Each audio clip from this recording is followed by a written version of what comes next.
அதாவது அதிகாலையில் வந்து நம்ம சோர்வு இல்லாமல் விழிக்க வேண்டும். அதுதான் இதில் நிறைய பிரச்சனை. எல்லாருமே முழிச்சிடுறாங்க, அதிகாலையில் முழிச்சிருவாங்க சிலர், நிறைய பேர்.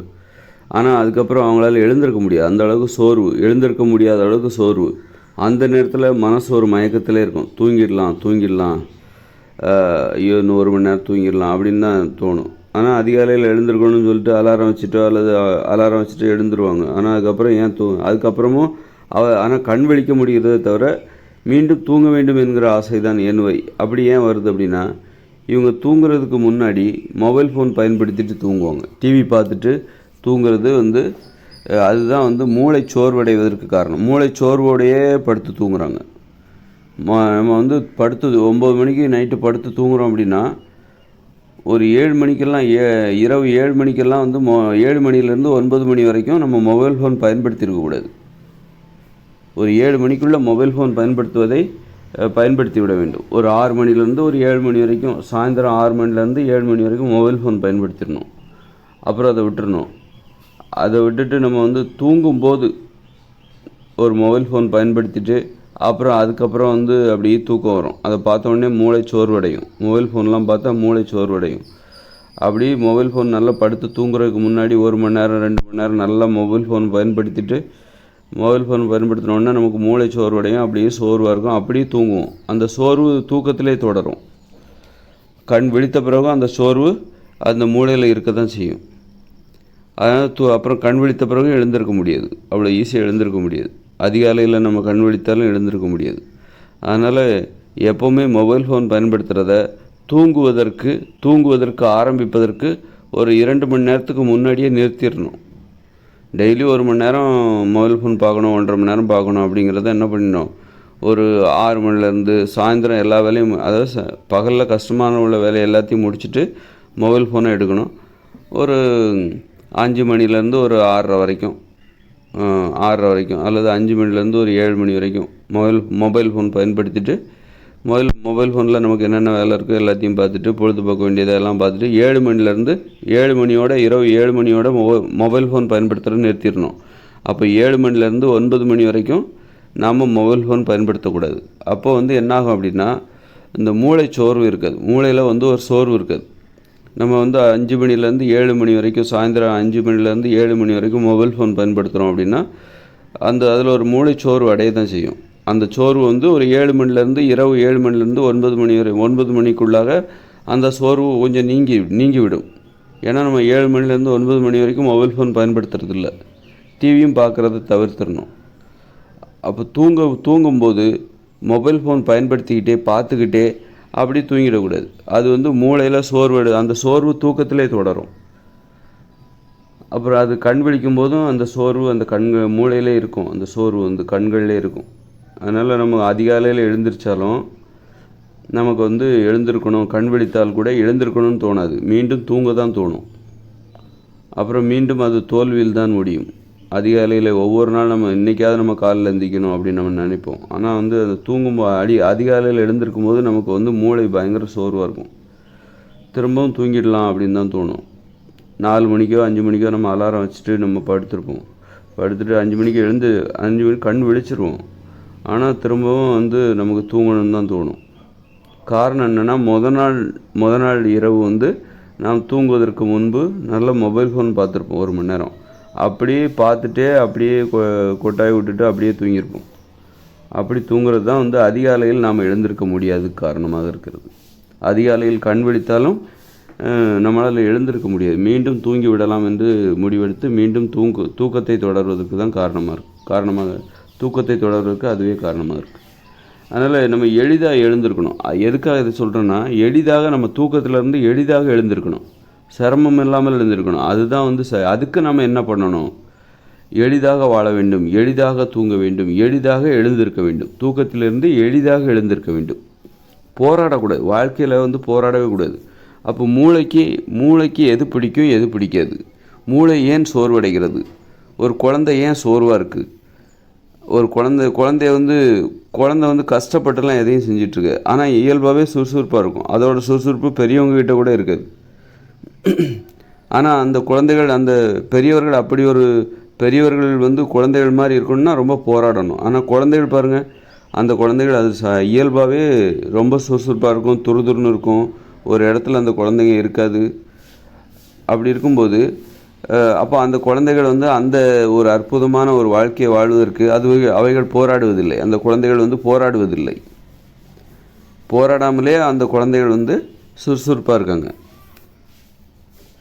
அதனால் வந்து அப்போது வந்து ஒரு குழந்தை மாதிரி தான். மூளை என்பது ஒரு குழந்தை மாதிரி. ஒரு குழந்தை ஏன் சோர்வாக இருக்கிறது அப்படின்னா, ஏன் கஷ்டப்படுது வாழ்க்கையில் கஷ்டம், அதுக்கு என்ன தடை அப்படின்னு. அது மாதிரி மூளைக்கு என்ன தடை? மூளை வந்து நம்ம உடம்பு சுறுசுறுப்பாக இருக்குன்னா நமது மூளை சுறுசுறுப்பாக இருக்கும். அதனால தான் மூளைக்கு என்ன பிடிக்கும், என்ன பிடிக்காது, மூளை சோர்வடைவதற்கு என்ன காரணமாக இருக்கிறது என்பதை நாம் தெரிந்து கொள்ள வேண்டிய கட்டாயத்தில் இருக்கிறோம். நம்ம உடம்புக்கு என்ன பிடிக்கும், மூளை வந்து ஒழுங்காக கரெக்டாக பார்த்துக்கிட்டோன்னா உடம்பை பார்த்துக்கிறத விட மூளையை பார்த்துக்கணும். உள்ளே இருக்கிற மூளையை வந்து பார்த்துக்கணும். நம்ம உடலை வந்து பார்த்துக்கிறத விட மூளையை பார்த்துக்கிட்டா உடம்பை பார்த்துக்கலாம். ஏன்னா மூளை தான் உடம்பே பார்த்துக்குது. அப்படி இருக்கும்போது நம்ம உடம்பை பார்த்துக்கக்கூடாது, மூளையை போய் பார்த்துக்கணும். இது எவ்வளோ அற்புதமான பாயிண்ட் பாருங்கள். நம்ம வந்து எல்லோரும் உடம்பை கவனிச்சிக்கணும்னு தான் சொல்கிறோம். அப்படி இல்லை, மூளையை கவனிச்சிக்கோங்க. உங்கள் மூளையை பாதுகாத்துக்கோங்க. உங்கள் மூளையை சுறுசுறுப்பாகவும் ஆரோக்கியமாகவும் வச்சுக்கோங்க. மூளைக்கு உழைப்பதற்கு என்ன தேவை, மூளை வந்து தடை இல்லாமல் உழைப்பதற்கு என்ன தேவை, அதை கவனிங்க. அதை கவனிச்சிட்டா உடம்பை பார்த்துக்கலாம். ஏன்னா மூளையே உடம்பை பார்த்துக்கிறதே மூளை தானே. அப்போ மூளையை தானே நீங்கள் பார்க்கணும். மூளை ஆரோக்கியம் தானே முதல்ல பார்க்கணும். இப்போது மூளைன்னா என்னென்னா பெண்கள் என்று பொருள். மூளை என்றால் பெண் என்று பொருள். உடம்புன்னா ஆண் என்று பொருள். அதனால் வந்து பெண்கள் சுதந்திரமாகவும் சுறுசுறுப்பாகவும் நம்பிக்கையோடும் வாழ்வதற்கு என்ன தேவை, என்ன தடையாக இங்கே இருக்கிறது, அதையெல்லாம் நீ சரி பண்ணிட்டா பெண்கள் வந்து ஆண்களை பார்த்துக்க போகிறாங்க. நீ ஆண்கள் எப்படி வாழணும், அதை பற்றி ஆண்கள் சுறுசுறுப்பாக இருக்கிறதுக்கு என்ன பண்ணணும் அப்படின்னு மட்டுமே யோசிக்கிற அந்த ஒரு ஆண் சர்வாதிகார மனப்பான்மை, பெண் அடிமைத்தன சிந்தனை இருக்குல்ல. ஆண்கள் எப்படி இருக்கணும், ஆண்களுக்கு என்ன தேவை, ஆண்களுடைய உரிமைகள் பெண்களை வந்து அடக்கி வச்சுருக்காங்க. நீ சுறுசுறுப்பாக இருக்கக்கூடாது, நீ உழைக்க, நீ வீட்டுக்குள்ளே முடங்கி கிட, ஆண்கள் மட்டும் சுறுசுறுப்பாக. இது எப்படின்னா, மூளை வந்து நீ வந்து சுறுசுறுப்பாக இருக்காத, உடம்பு மட்டும் நல்லா வேலை செய்யணும் அப்படி. அதான் மூளை வந்து பார்த்திங்கன்னா மூட நம்பிக்கையில் மூளை வந்து கட்டுப்படுத்துறது, அடக்கிறது, ஒடுக்கிறது, அடிமைப்படுத்துறது. அதுதான் மூட நம்பிக்கை. மூளையை சுதந்திரமாக விடு, அறிவை வந்து திறந்து விடு, அறிவை வந்து பரவ விடு, அறிவுக்கு சுதந்திரம் கொடு. அதனால் வந்து இதில் ஒரு அற்புதமான விஷயம் இருக்குது. நம்ம எப்போவுமே வந்து மூளை சுறுசுறுப்பாக இருப்பதற்கு எது தடையாக இருக்கிறது என்பதை கற்றுக்கொள்ள வேண்டும். நீ உடம்பு சுறுசுறுப்பாக இருக்கிறதுக்காக உடற்பயிற்சி செய்யாத. உடற்பயிற்சியோட நோக்கமே உனக்கு என்ன தெரிஞ்சுக்கணும்னா, மூளையை சுறுசுறுப்பாக வச்சுக்கிறதுக்காக தான் நீ உடற்பயிற்சி செய்கிறாய். உணவு கட்டுப்பாடு எதற்காக? மூளையை சுறுசுறுப்பாக வைத்திருப்பதற்கு. உணவு கட்டுப்பாடு இல்லைன்னா மூளை மயங்கிவிடும், மூளை வந்து அடங்கிவிடும், ஒடுங்கிவிடும், மூளை சுருங்கிவிடும். உனக்கு உணவு கட்டுப்பாடு இல்லை, உடற்பயிற்சி செய்யவில்லை என்றால் மூளை சுருங்கிவிடும். அப்போ வந்து மூளை சுதந்திரமாக செயல்பட வேண்டும். அதான் அந்த தனி உடைமைகள்லாம் இருக்குல்ல, அதெல்லாம் வந்து சமத்துவம், எல்லாருக்கும் சமமாக வீடு நிலம் எல்லாம் சமமாக கொடுக்கப்பட வேண்டும். சமமான வேலை நேரம், இந்த பொது உடைமை சிந்தனை இருக்குல்ல, இது எல்லாமே மூளையே சுறுசுறுப்பாக இயங்குவதற்கான விதிமுறைகள். மூளை வந்து அவன் வந்து அதாவது வீடு நிலம் இதெல்லாம் ஏற்றத்தாழ்வு. அவருக்கு ஒரு நிறைய நிலம், இவருக்கு கம்மியான நிலம், இவருக்கு வீடே கிடையாது, இவர் வாடகை வீட்டில் இருக்கார், இவர் தெருவில் இருக்கார், அவர் பார்த்தா பங்களாவில் இருக்கார். இந்த மாதிரி ஏற்றத்தாழ்வுகள்லாம் மூளையை வந்து சுருங்க செய்துவிடும். இந்த மாதிரி விஷயத்தில் ஏற்றத்தாழ்வுகளில் ஆர்வம் வரும்போது, ஏற்றத்தாழ்வுகளில் ஆர்வம் வரும்போது மூளை வந்து சுருங்கிடும். கெட்ட குணங்கள்லாம் மூளை சுருங்கிறதுனால ஏற்படுற பிரச்சனைகள். வன்முறை என்பது மூளையை சுருங்க செய்யும். மென்மையான முறை என்பது அதில் ஒரு பாதுகாப்பு இருக்குது. அதனால் மூளை வந்து நல்ல ஒரு அந்த சுருக்கத்திலிருந்து விடுபட்டு பரந்த மனப்பான்மை அப்போ தான் வரும். பரந்த மனப்பான்மை என்ன, மனம்னா என்ன, அது மூளையோட செயல்பாடு தான், மூளையில் நடக்கிற ஒரு செயல்பாடு. அப்படின்னா அப்போ பரந்த மனப்பான்மை என்னன்னாக்கா மூளை சுருக்கத்திலிருந்து விடுபட்டு அது பரந்த நிலைக்கு வருகிறது. அதனால் நம்ம எப்போவுமே மூளைக்கு என்ன தேவை, மூளைக்கு எது சோர்வை தருகிறது, அதுதான் வந்து உடம்புக்கும் சோர்வை தரும். மூளையை சுறுசுறுப்பாக வச்சுட்டா உடம்பு சுறுசுறுப்பாகிடும். மூளையை போய் நீ பார்த்துக்கோ, அது உடம்பை பார்த்துக்கும். நீ உடம்பை பார்த்துக்காத. எல்லோரும் உடம்பை தான் பார்த்துக்கிறாங்களே தவிர மூளையை பார்த்துக்கிறது இல்லை. மூளைக்கு என்ன பிடிக்கும் என்ன பிடிக்காது. மூளை வந்து மென்மையானது, உடம்பு வந்து கொஞ்சம் வன்மையானது. அதனால் மென்மையான மூளைக்கு மென்மையானது தான் பிடிக்கும், மென்மையான ஒரு வாழ்க்கையை தான் பிடிக்கும். அதனால் மூளையை போய் நீங்கள் கரெக்டாக பார்த்துக்க. மூளைக்கு எது ஆரோக்கியம், மூளைக்கு எது சுறுசுறுப்பு, எது சுதந்திரமாக மூளை வந்து அது உழைப்பை அடிப்படையாக கொண்டது. மூளையை வந்து அது உழைக்கிறது, அது சிந்திக்கிறது நம்மளால் தடுக்கவே முடியாது. அது யோசிக்கிற யோசனையை நம்ம படுத்து தூங்கலாம். படுத்து தூங்கினாலும் நமக்கு கனவுகள் வருகிறது. அப்படின்னா என்ன அர்த்தம்? கனவுகள் வருகிறது, நினைவுகள் வருகிறது. நம்ம தூங்கிட்டு இருக்கிறோம், நமக்கு கனவு வருது. அப்படின்னா என்ன அர்த்தம்? மூளையோட வேலைப்பாடு தான் அந்த கனவுகள் எல்லாமே. மூளையில் தான் அந்த வேலையெல்லாம் நடக்குது. நாம் படுத்து தூங்கினாலும் மூளை வேலை செய்து கொண்டு இருக்கிறது. உடல் உள்ளுறுப்புகளை வந்து அது நிர்வகித்து கொண்டு இருக்கிறது நாம் படுத்து தூங்கினா கூட. அப்போ மூளை உழைப்பை அடிப்படையாக கொண்டது. அதனால் உடம்பு வந்து தூங்கும், அப்போ மூளை வந்து விழித்து கொண்டிருக்கும். ஒரு அம்மா போல், குழந்தையை பார்த்து கொள்கிற ஒரு அம்மாவை போல். அதனால் மூளை என்றால் பெண் என்று பொருள். நீ பெண்ணை பார்த்துக்கோ. பெண்கள் வந்து ஆண்களை பார்த்துக்க போகிறாங்க. நீ ஆண்களை மட்டும் பார்த்துக்கிட்டேன்னா ஆண்கள் மட்டும்தான் அவங்க நல்லா இருப்பாங்க, பெண்களை பார்த்துக்க மாட்டாங்க. ஆண்கள் வந்து பெண்களை பார்த்துக்க மாட்டாங்க. அவங்க ஆண்களை நம்பக்கூடாது. நீ பெண்களை பார்த்துக்கோ. அது மூளைன்னா பெண்கள்னு அர்த்தம். நீ மூளையை பார்த்துக்கோ. மூளையோட ஆரோக்கியத்தை கவனி, மூளையோட சுதந்திரத்தை கவனி. மூளை சுதந்திரமாக இருந்தால் தனது சுதந்திரத்தின் கீழ் மூளை சுதந்திரமாக இருக்கும்போது அந்த உடம்பும் சுதந்திரமாக இயங்கும். அது மாதிரி பெண்கள்கிட்ட சுதந்திரத்தை கொடு. பெண்கள் சுதந்திரமாக இருப்பதற்கு எது தடையாக இருக்கிறது? பெண்கள் சோர்வாக இருப்பதற்கு எது தடையாக? மூளை சோர்வுன்னா என்ன அர்த்தம் தெரியுமா? பெண் சோர்வுன்னு அர்த்தம். மூளை சோர்வுன்னா பெண் சோர்வுன்னு அர்த்தம். மூளை சோர்வாயிடுச்சுன்னா இப்போ எப்படி இருக்கும்? அது மாதிரி தான் உடம்பு வேலை செய்யுமா? அதே மாதிரி தான். பெண்கள் சோர்வாக இருந்தாங்கன்னா ஆண்கள் மட்டும் எப்படி உற்சாகமாக இருப்போம்? அப்போ இங்கே இருக்கிற சோம்பேறித்தனம் எல்லாத்துக்கும் காரணமே பெண்களை அடிமைப்படுத்துறது தான் காரணம். பெண்களை வந்து சோர்வடைய செய்கிற ஒரு வாழ்க்கை முறை. அப்படி இருந்து கூட பாருங்கள், பெண்கள் வீட்டிலே தான் இருக்காங்க. அவங்க வெளியில் பெரும்பாலும் அவங்க ஒரு பாதி பேர் வீட்டிலே தான் இருக்காங்க. இப்போ எல்லோரும் வேலைக்கெல்லாம் போகிறதே இல்லை. உங்கள் தெருவில், நீங்கள் வசிக்கின்ற தெருவில் கவனித்து பாருங்கள், ஒவ்வொரு வீட்லேயும் குறைந்தது ஒரு பெண்கள் வீட்டுக்குள்ளே வேலை செய்யாமல் இருப்பாங்க. அப்படி இருந்து கூட வீட்டுக்குள்ளேயே அவர்களை முடக்கினாலும் வீட்டுக்குள்ளேயே அவர்கள் சுதந்திரமாக ஒரு சுறுசுறுப்பாக இருப்பாங்க. ஒரு வியப்பாக இருக்கும் அவர்களுக்கு. வெளியில் வேலைக்கு போகல, ஆனால் வீட்டுக்குள்ளேயே சுதந்திரமாக அவ்வளோ சுறுசுறுப்பாக இருக்காங்க. அவர்கள் அவ்வளோ உழைக்கிறார்கள், தொடர்ச்சியாக உழைக்கிறார்கள். அப்படின்னா அப்போ உழைப்பு தான் பெண்களுடைய இயல்பு. ஆண்கள் வந்து ஓய்வு, ஆண் ஒரு சோம்பேறி. அப்போ பெண்களிடம்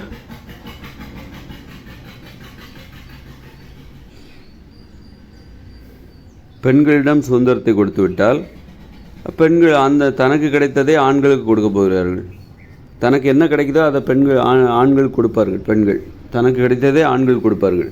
தன்னை அடிமைப்படுத்தினால் ஆண்களையும் அடிமைப்படுத்துவார்கள் பெண்களுக்கு வந்து நம்ம அறிவை கொடுக்கக்கூடாது, அவங்கள வந்து முட்டாளாகவே வச்சுருக்கணும் அப்படின்னா, அப்போ நீங்கள் முட்டாள்தனத்தை பெண்களிடம் கொடுத்தால் தனக்கு கிடைத்த அந்த முட்டாள்தனத்தை ஆண்கள் கொடுப்பார்கள்.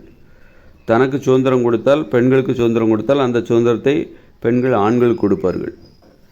அதனால் பெண்களை நீ நல்லா பார்த்துக்கோ. அவங்கள அவங்க வந்து என்ன பண்ணுவாங்க, தன்னிடம் உள்ளதே ஆண்களுக்கு கொடுப்பாங்க. எதாக இருந்தாலும் சரி, நல்லதை பெண்களுக்கு கொடுத்தா அந்த நல்லதை ஆண்களிடம் கொடுப்பார்கள். கெட்டதை பெண்களிடம் கொடுத்தால் அந்த கெட்டதையும் ஆண்களிடம் கொடுப்பார்கள். அதனால் பெண்களை நீ பார்த்துக்கோ. பெண்களை வந்து சோர்வு இல்லாமல் இப்போ ஆண்கள் சுதந்திரமாக இருக்கணுமா, அந்த சுதந்திரத்தை பெண்கள்கிட்ட கொடுங்க. ஆண்கள்கிட்ட போய் கொடுக்காத, பெண்கள்கிட்ட கொடு. அவங்க வந்து ஆண்கள்கிட்ட கொடுப்பாங்க. அதில் மூளையை வந்து ஆரோக்கியமாக வச்சுக்கணும், சுறுசுறுப்பாக வச்சுக்கணும். அது சுதந்திரமாக இயங்குவதற்கு எது தடையாக இருக்குது அப்படின்னு நம்ம ஆராயணும்னா, நீ வந்து இப்போ மூளையை வந்து நான் சுதந்திரமாக வச்சுக்கணும்ப்பா, சுறுசுறுப்பாக என் மூளை சுறுசுறுப்பாக இயங்கணும் அப்படின்னா நீ என்ன பண்ணணும் அப்படின்னா, பெண்களை வந்து நீ சுதந்திரமாக வச்சுக்கோ. மனித வாழ்க்கையில் மனித மூளைகள் அனைத்தும் சுதந்திரமாக இயங்க வேண்டும், சுறுசுறுப்பாக இயங்க வேண்டும் என்றால் பெண்களை வந்து உடனே நீ பெண்களை போய் பாரு. அவங்க ஏதாவது அடிமையாக இருக்காங்களா, சுதந்திரம் இல்லாமல் இருக்கிறார்களா, சுறுசுறுப்பு இல்லாமல் இருக்கிறார்களா, சோர்வாக உணர்கிறார்களா, மகிழ்ச்சி இல்லாமல் பாதுகாப்பு இல்லாமல் உணர்கிறார்களா அப்படின்னா அவர்களுடைய பெண்களுடைய பிரச்சனையை நீ சரி பண்ணனா மனித மூளையில் உள்ள பிரச்சனைகள் சரியாகிவிடும். இது வந்து நான் ஏதோ வந்து பெண்களை வந்து அப்படி போற்றுறதுக்காகவோ உயர்த்துறதுக்காகவோ சொல்ல, இதுதான் விதிமுறை. பெண்ணா மூளை. நீங்கள் பெண்களுக்கு செய்கிற அத்தனையும் மனித மூளைக்கு செய்கிற ஒரு செயலாகவே இருக்கும். பெண்களை அடக்குனீங்கன்னா, பெண்களை அடிமைப்படுத்தினால்தான் மூட நம்பிக்கை. மூளை ஒழுங்காக வேலையே செய்யலை. பெண்களை வந்து வேலை செய்ய விடாமல், வாழ விடாமல், அடிமைப்படுத்தி ஒடுக்கி வச்சதுனால்தான் கடந்த காலத்தில் மனித மூளைகளே வேலையே செய்யலை, தப்பாக வேலை செஞ்சுது. அதில் தான் மூட நம்பிக்கை வந்துச்சு. மூளையில் தானே இந்த மூட நம்பிக்கை சிந்தனைகள்லாம் இருக்குது. அது காரணம் என்னென்னா, பெண்களை நீ அடிமைப்படுத்தினாலையும் ஒடுக்குனதுனாலையும் அடக்குனதுனாலையும் தான் அந்த மூளை ஒழுங்காகவே வேலை செய்யலை. அதுதான் மூட நம்பிக்கைகளாக. மூளையிடமிருந்து உண்மைகளை தெரிந்து கொள்ள முடியவில்லை. இந்த பூமி உருண்டைங்கிறதே கண்டுபிடிக்க முடியல. இந்த இயற்கையை பற்றிய உண்மையே தெரிஞ்சிக்க முடியல. தப்பாக பொய்களையெல்லாம் உண்மைகள் என்று நினைத்து கொண்டது. அப்போது எப்போ வந்து மூளையிடமிருந்து உண்மையை பெற முடிந்தது என்றால், சிந்திக்க முடிந்தது அப்படின்னா, இந்த பெண்களை சுதந்திரமாக விடும்போது தான். பெண்களுக்கு சுதந்திரம் கிடைக்கும்போது தான், பாதுகாப்பு கிடைக்கும்போது, பெண்கள் மகிழ்ச்சியாக வாழும் பொழுது, சோர்வு இல்லாமல் வாழும் பொழுது தான் அந்த மூளையிடமிருந்து இயற்கையை பற்றிய உண்மைகளை தெரிந்து கொள்ள முடியாது. பெண்களை பற்றின உண்மையும் தெரிஞ்சுக்க முடியுது. ஏன்னா பெண்களை அடக்கி ஒடுக்கும்போது அவங்க அதுக்கெல்லாம் சம்மதிச்சுட்டு அடங்கி ஒடுங்கி வாழும்போது, இதுதான் பெண்களுடைய இயல்புகள். பெண்கள்னாலே இப்படி தான் அடங்கி ஒடுங்கி வீட்டுக்குள்ளே முடங்கி கிடப்பாங்க போலுக்க அப்படின்னு எல்லாருமே நினச்சிட்டாங்க. பெண்களை பற்றி தப்பாகவே புரிஞ்சுக்கிட்டாங்க. சுதந்திரத்தை கொடுக்கும்போது தான் பெண்களுக்கு இப்படிப்பட்ட உணர்வுலாம் இருக்கா, பெண்கள் இப்படிப்பட்ட இயல்புடையவர்களா, பெண்களை பற்றி புதிய உண்மைகளை தெரிந்து கொள்கிறார்கள். பெண்களிடமிருந்து புதிய உண்மைகளை தெரிந்து கொள்கிறார். இயற்கையை பற்றி புதிய உண்மைகளை இப்போ தெரிஞ்சுக்கிறாங்கல்ல. இப்போ இயற்கையை பற்றி புதிய உண்மைகளை நம்ம தெரிஞ்சுக்கிட்டோம். காரணம் அது பெண் சுதந்திரத்தில் தான் இருக்குது. பெண் சுதந்திரம் இருந்தால்தான் மூளை சிறப்பாக சிந்திக்கும். அந்த மக்கள் அறிவுடையவர்களாக இருப்பார்கள். பெண் சுதந்திரம் தான் மூளை சுதந்திரம். அதனால் நம்ம எப்போவுமே ஏன் பெண்களை பற்றி எல்லாம் பெண் விடுதலை பற்றி ஏன் பேசுகிறாங்கன்னா, அதுதான் மூளையின் செயல்பாட்டில் ஏற்படுகிற விடுதலை. மூளை விடுதலை. மூளையை நம்ம அடிமைப்படுத்துகிறோம். பெண்களை அடிமைப்படுத்தும் போது நம்ம மூளையை அடிமைப்படுத்துகிறோம், மூளையவே அடிமைப்படுத்துகிறோம். அதனால தான் மூட நம்பிக்கை ஏற்பட்டுச்சு. அதாவது உனது விருப்பத்திற்கு தகுந்தாற் போன்று நீ மூளையை செயல்பட வேண்டும் என நினைக்கிறாய். அதாவது ஆண்களின் விருப்பத்திற்கு தகுந்தாற் போன்று அந்த பெண்கள் செயல்படணும் அப்படின்னு புதிய விதிமுறை போட்டு அதை நீ பழக்கப்படுத்திட்டா அது பழக்கமாக மாறிவிடும் அப்படின்னு நீங்கள் நினைக்கிறீங்க.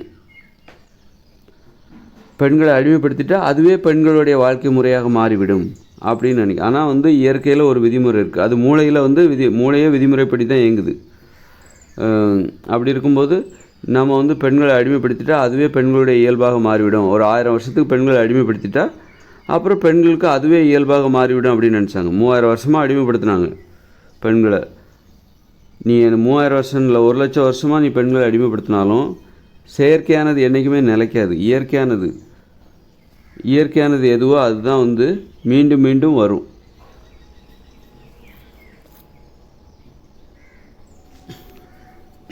இப்போ நம்ம 3000 வருஷமாக திருடுறோம்னு வச்சுங்களேன். 3000 வருஷமாக திருடுறோம். அப்போ என்ன, திருடுற பழக்கம் மனுஷங்களுக்கு இயல்பாகிடுமா? இயல்பாகாது. அது மாதிரி 3000 வருஷமாக நம்ம பொய் சொல்லிட்டு ஏமாற்றிக்கிட்டு அல்லது கொலை செஞ்சுட்டு இருக்கிறோன்னா அது மனித உயிர்களின் இயல்பாக மாறிவிடுமா? அப்படி மாறாது. அது தவறான விஷயத்த நீ 1,00,000 வருஷம் பழக்கினாலும் சரி அது நிலைக்காது. அதனால் சரியான விஷயந்தான் மீண்டும் நிலை பெற்றிருக்கும். சரியான விஷயம் அந்தளவுக்கு உறுதியானது. அதனால் பெண்கள் நீ ஒரு 3000 வருஷமாக உலோகங்கள் கண்டுபிடிக்கப்பட்டதுலேருந்து பெண்களுடைய அடிமைத்தனம் ஆரம்பமாகிறது. 3000 வருஷமாக நீ பெண்களை அடிமைப்படுத்தினாலும் மீண்டும் ஏன் அவர்கள் எழுந்து வருகிறார்கள் என்றால், அதற்கு முன்பு லட்சம் வருஷங்களாக பெண்கள் சுதந்திரமாக இருந்திருக்கிறார்கள். உலோகங்கள் கண்டுபிடிக்கப்பட்ட பிறகு தான் பெண்கள் அடிமையானார்கள். 3000 வருஷமாக அடிமைப்படுத்தினாலும் இந்த பெண்கள் சுதந்திரத்தை நோக்கி எழும்பி வருகிறார்களே, எப்படி? அப்போ அது 3000 வருஷமாக ஒரு பழக்கத்தை பழகிறோம். செயற்கையான விஷயத்த, அதாவது இயற்கைக்கு முரணான விஷயத்த நீங்கள் எத்தனை வருஷம் பழகினாலும் அது நிலைக்காது. அதான் நம்ம ஆயிரக்கணக்கான வருஷமாக போரிட்டு கொண்டிருந்தோம், சண்டையிட்டு கொண்டிருந்தோம். ஆனால் இன்றைக்கி மீண்டும் அமைதியை தேடுகிறோம். காரணம் என்னென்னா, 1000 வருஷமாக நம்ம சண்டை போட்டோம். அதுக்கு முன்னாடி அமைதியாக தானே வாழ்ந்தோம். அப்போ 3000 வருஷமாக நம்ம பெண்களை அடிமைப்படுத்தணும். ஆனால் அதுக்கு முன்னாடி லட்ச வருஷங்களாக கோடிக்கணக்கான வருடங்களாக அந்த பெண் உயிரினம் சுதந்திரமாக தானே இருந்துச்சு. ஆக சுதந்திரத்திற்கான காலகட்டம் பாருங்கள். சுதந்திரம் வந்து கோடிக்கணக்கான வருடங்களாக பழக்கப்பட்டது பெண்களுக்கு. நீ இப்போ தான் அடிமைப்படுத்தின, இப்போ தான் ஒரு 3000 வருஷமாக அடிமைப்படுத்தின. உலோகங்கள் கண்டுபிடிக்கப்பட்ட பிறகு உலோகத்தை காட்டி, கத்தியை காட்டி, வன்முறையை காட்டி பெண்களை அடிமைப்படுத்தினாய். அப்போ 3000 வருஷங்கிற அதுக்கு முன்னாடி பெண்கள் லட்சத்திற்கு மேற்பட்ட லட்சம் வருடங்களாக பெண்கள் சுதந்திரமாக வாழ்ந்திருக்கிறார்கள். அப்படி தான் வாழ்ந்திருக்காங்க. அதுதான் இயல்பு, இயற்கை விதிமுறை அதுதான். அதனால் செயற்கை விதிமுறையை நீ என்ன தான் வந்து பழக்கினாலும் அது வந்து இங்கே ஏற்றுக்கொள்ளாது, அந்த மூளை ஏற்றுக்கொள்ளாது.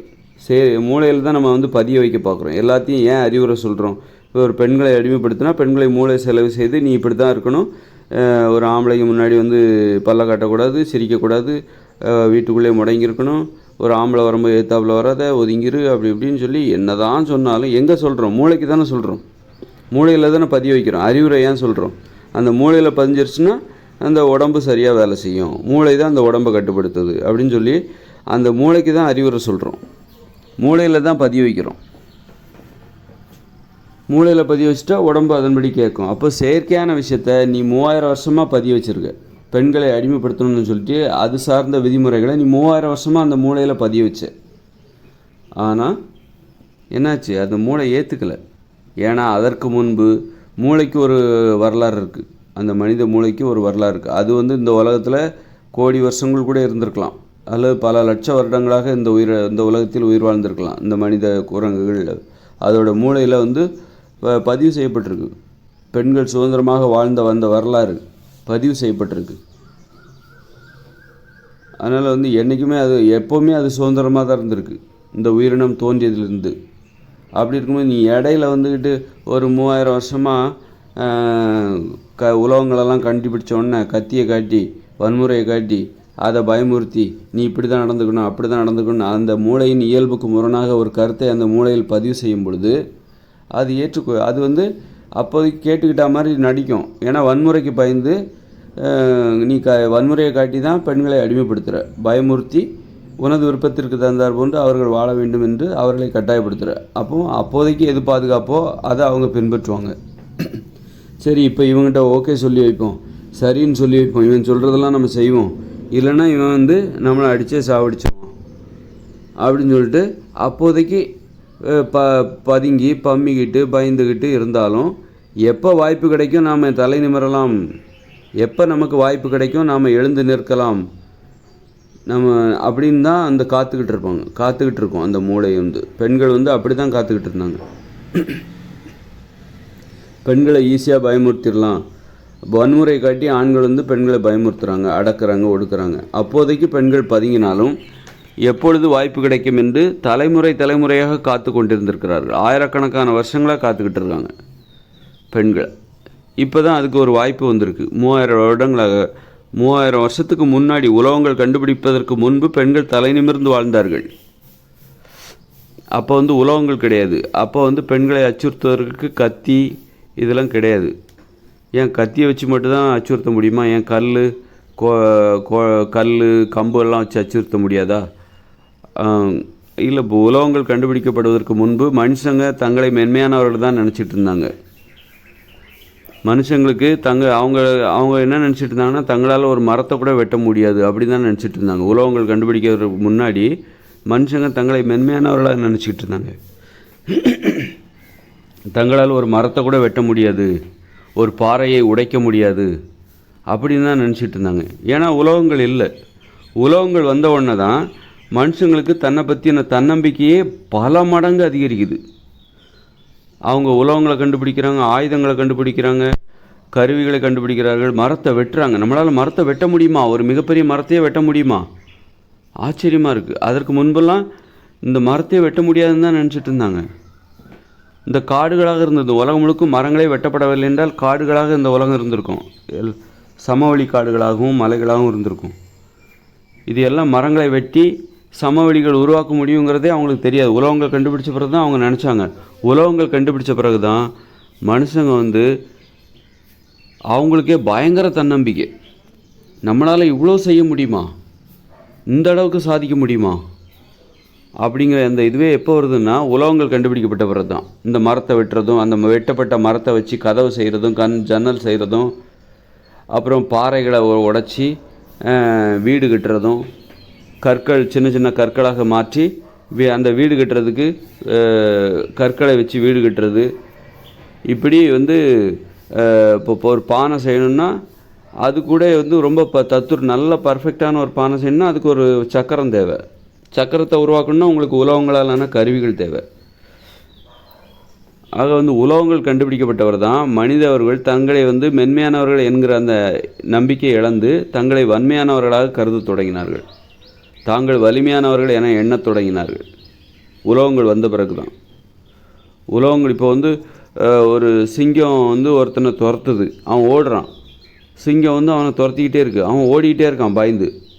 வழியில் ஒரு பெரிய ஒரு வாள், நல்ல கூர்மையான வாள் கிடக்குது.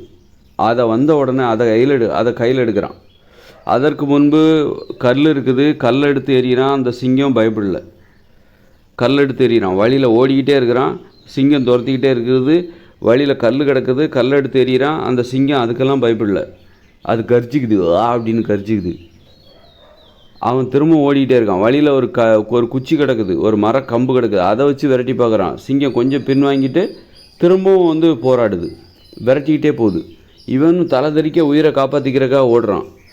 ஐயோ மனுஷங்க இவ்வளோ மென்மையாக பயந்தாங்குழிகளாக இருக்காங்களே, நம்மளால் பாதுகாத்துக்க முடியலேன்னு ஓடிக்கிட்டே இருக்காங்க. அதுக்கப்புறம் வழியில் பார்த்தீங்கன்னா ஒரு சரியான உலோகத்தால் ஆன ஒரு இரும்பு வாள், சரியான கூர்மையானது, குத்துனா கிழிச்சிரும் அப்படிங்கிற வாள் அங்கே கிடக்குது. ஒரு சரியான கத்தின்னு வச்சுக்கோங்களேன், நீண்ட கத்தி, ஒரு 2 அடி 3 அடி நீளமுடைய ஒரு கத்தி, ஒரு 2 கத்தி கிடக்குன்னு வச்சுக்கோங்க. அதை எடுத்த உடனே தான் அவனுக்கு எங்கேருந்து தான் அந்த தைரியம், சிங்கத்தையே கொல்ல முடியும் நம்மளால் அப்படிங்கிற அந்த தன்னம்பிக்கை எதை எடுத்த உடனே வருது? அந்த உலோகங்களான வாளை எடுத்த பிறகு தான் வருது, அந்த கத்தியை எடுத்த பிறகு தான் வருது. உலோகம் என்பது அந்த அளவுக்கு தைரியத்தை கொடுக்கும். இப்போ நெருப்பு இருந்தாலும் நெருப்பை காட்டியும் பயமுறுத்தலாம். ஆனால் நெருப்பு நம்ம சொல்ல முடியும். ஒரு மழை பெய்கிற நேரத்தில் சிங்கம் துரத்திட்டு இருந்ததுன்னா நீங்கள் நெருப்பை எப்படி காட்டுவீங்க? சிங்கம் ஒரு மழை பெஞ்சிட்டு இருக்கு சோர்னு, அந்த நேரத்தில் ஒரு மனுஷனை ஒரு சிங்கம் துரத்துது. அந்த நேரத்தில் நீங்கள் நெருப்பை எப்படி உருவாக்குவீங்க? நெருப்பை உருவாக்குறதுக்கே ரொம்ப கஷ்டம். தீப்பெட்டி கிடையாது அந்த காலத்தில். 3000 வருஷத்துக்கு முன்னாடி நடக்கிற ஒரு விஷயத்த சொல்கிறேன். தீப்பெட்டி கிடையாது, நெருப்பை எப்படி காட்டுவீங்க? நெருப்பை காட்டி அதை விரட்டினா அது உடனே அணைஞ்சிடாதா?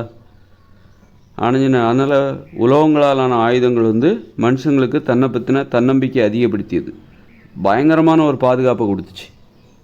தன்னை வன்மையானவர்கள் என்கிற எண்ணத்தை அந்த உலோகங்கள் தான் கொடுத்தது. அதற்கு முன்பு வரை மனுஷங்க தன்னை மென்மையானவர்கள் நினச்சிட்டு இருந்தாங்க.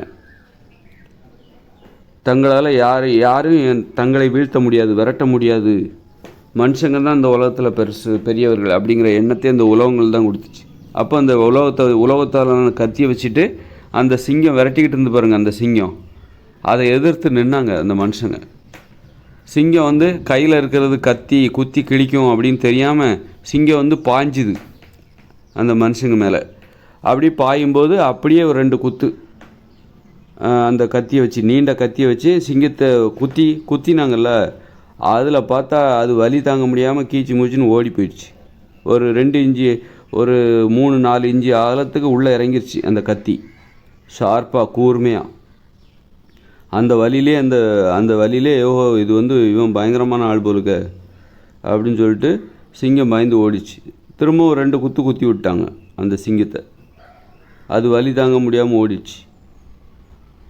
அப்படி தான் அப்போ தான் ஒரு சிங்கத்தையே நம்மளால் எளிதாக வீழ்த்த முடியும் அப்படிங்கிற அந்த தைரியம் இருக்குல்ல.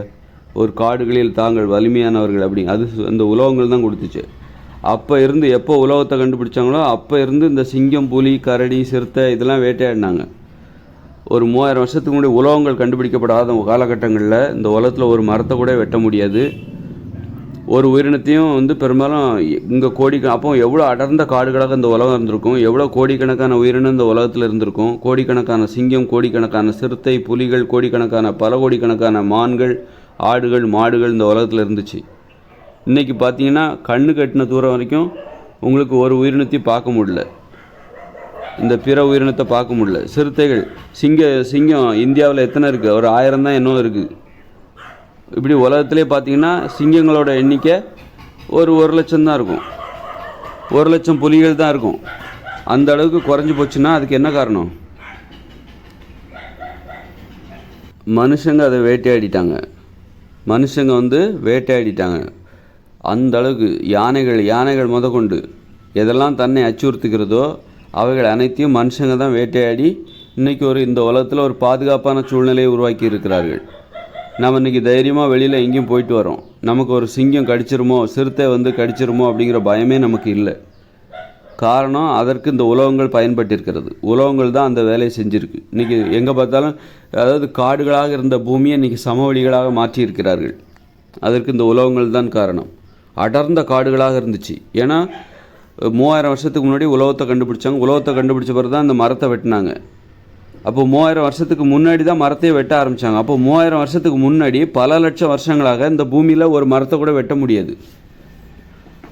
அப்போது எவ்வளோ அடர்ந்த காடுகளாக இந்த பூமி இருந்திருக்கும்னு நினச்சி பாருங்கள்.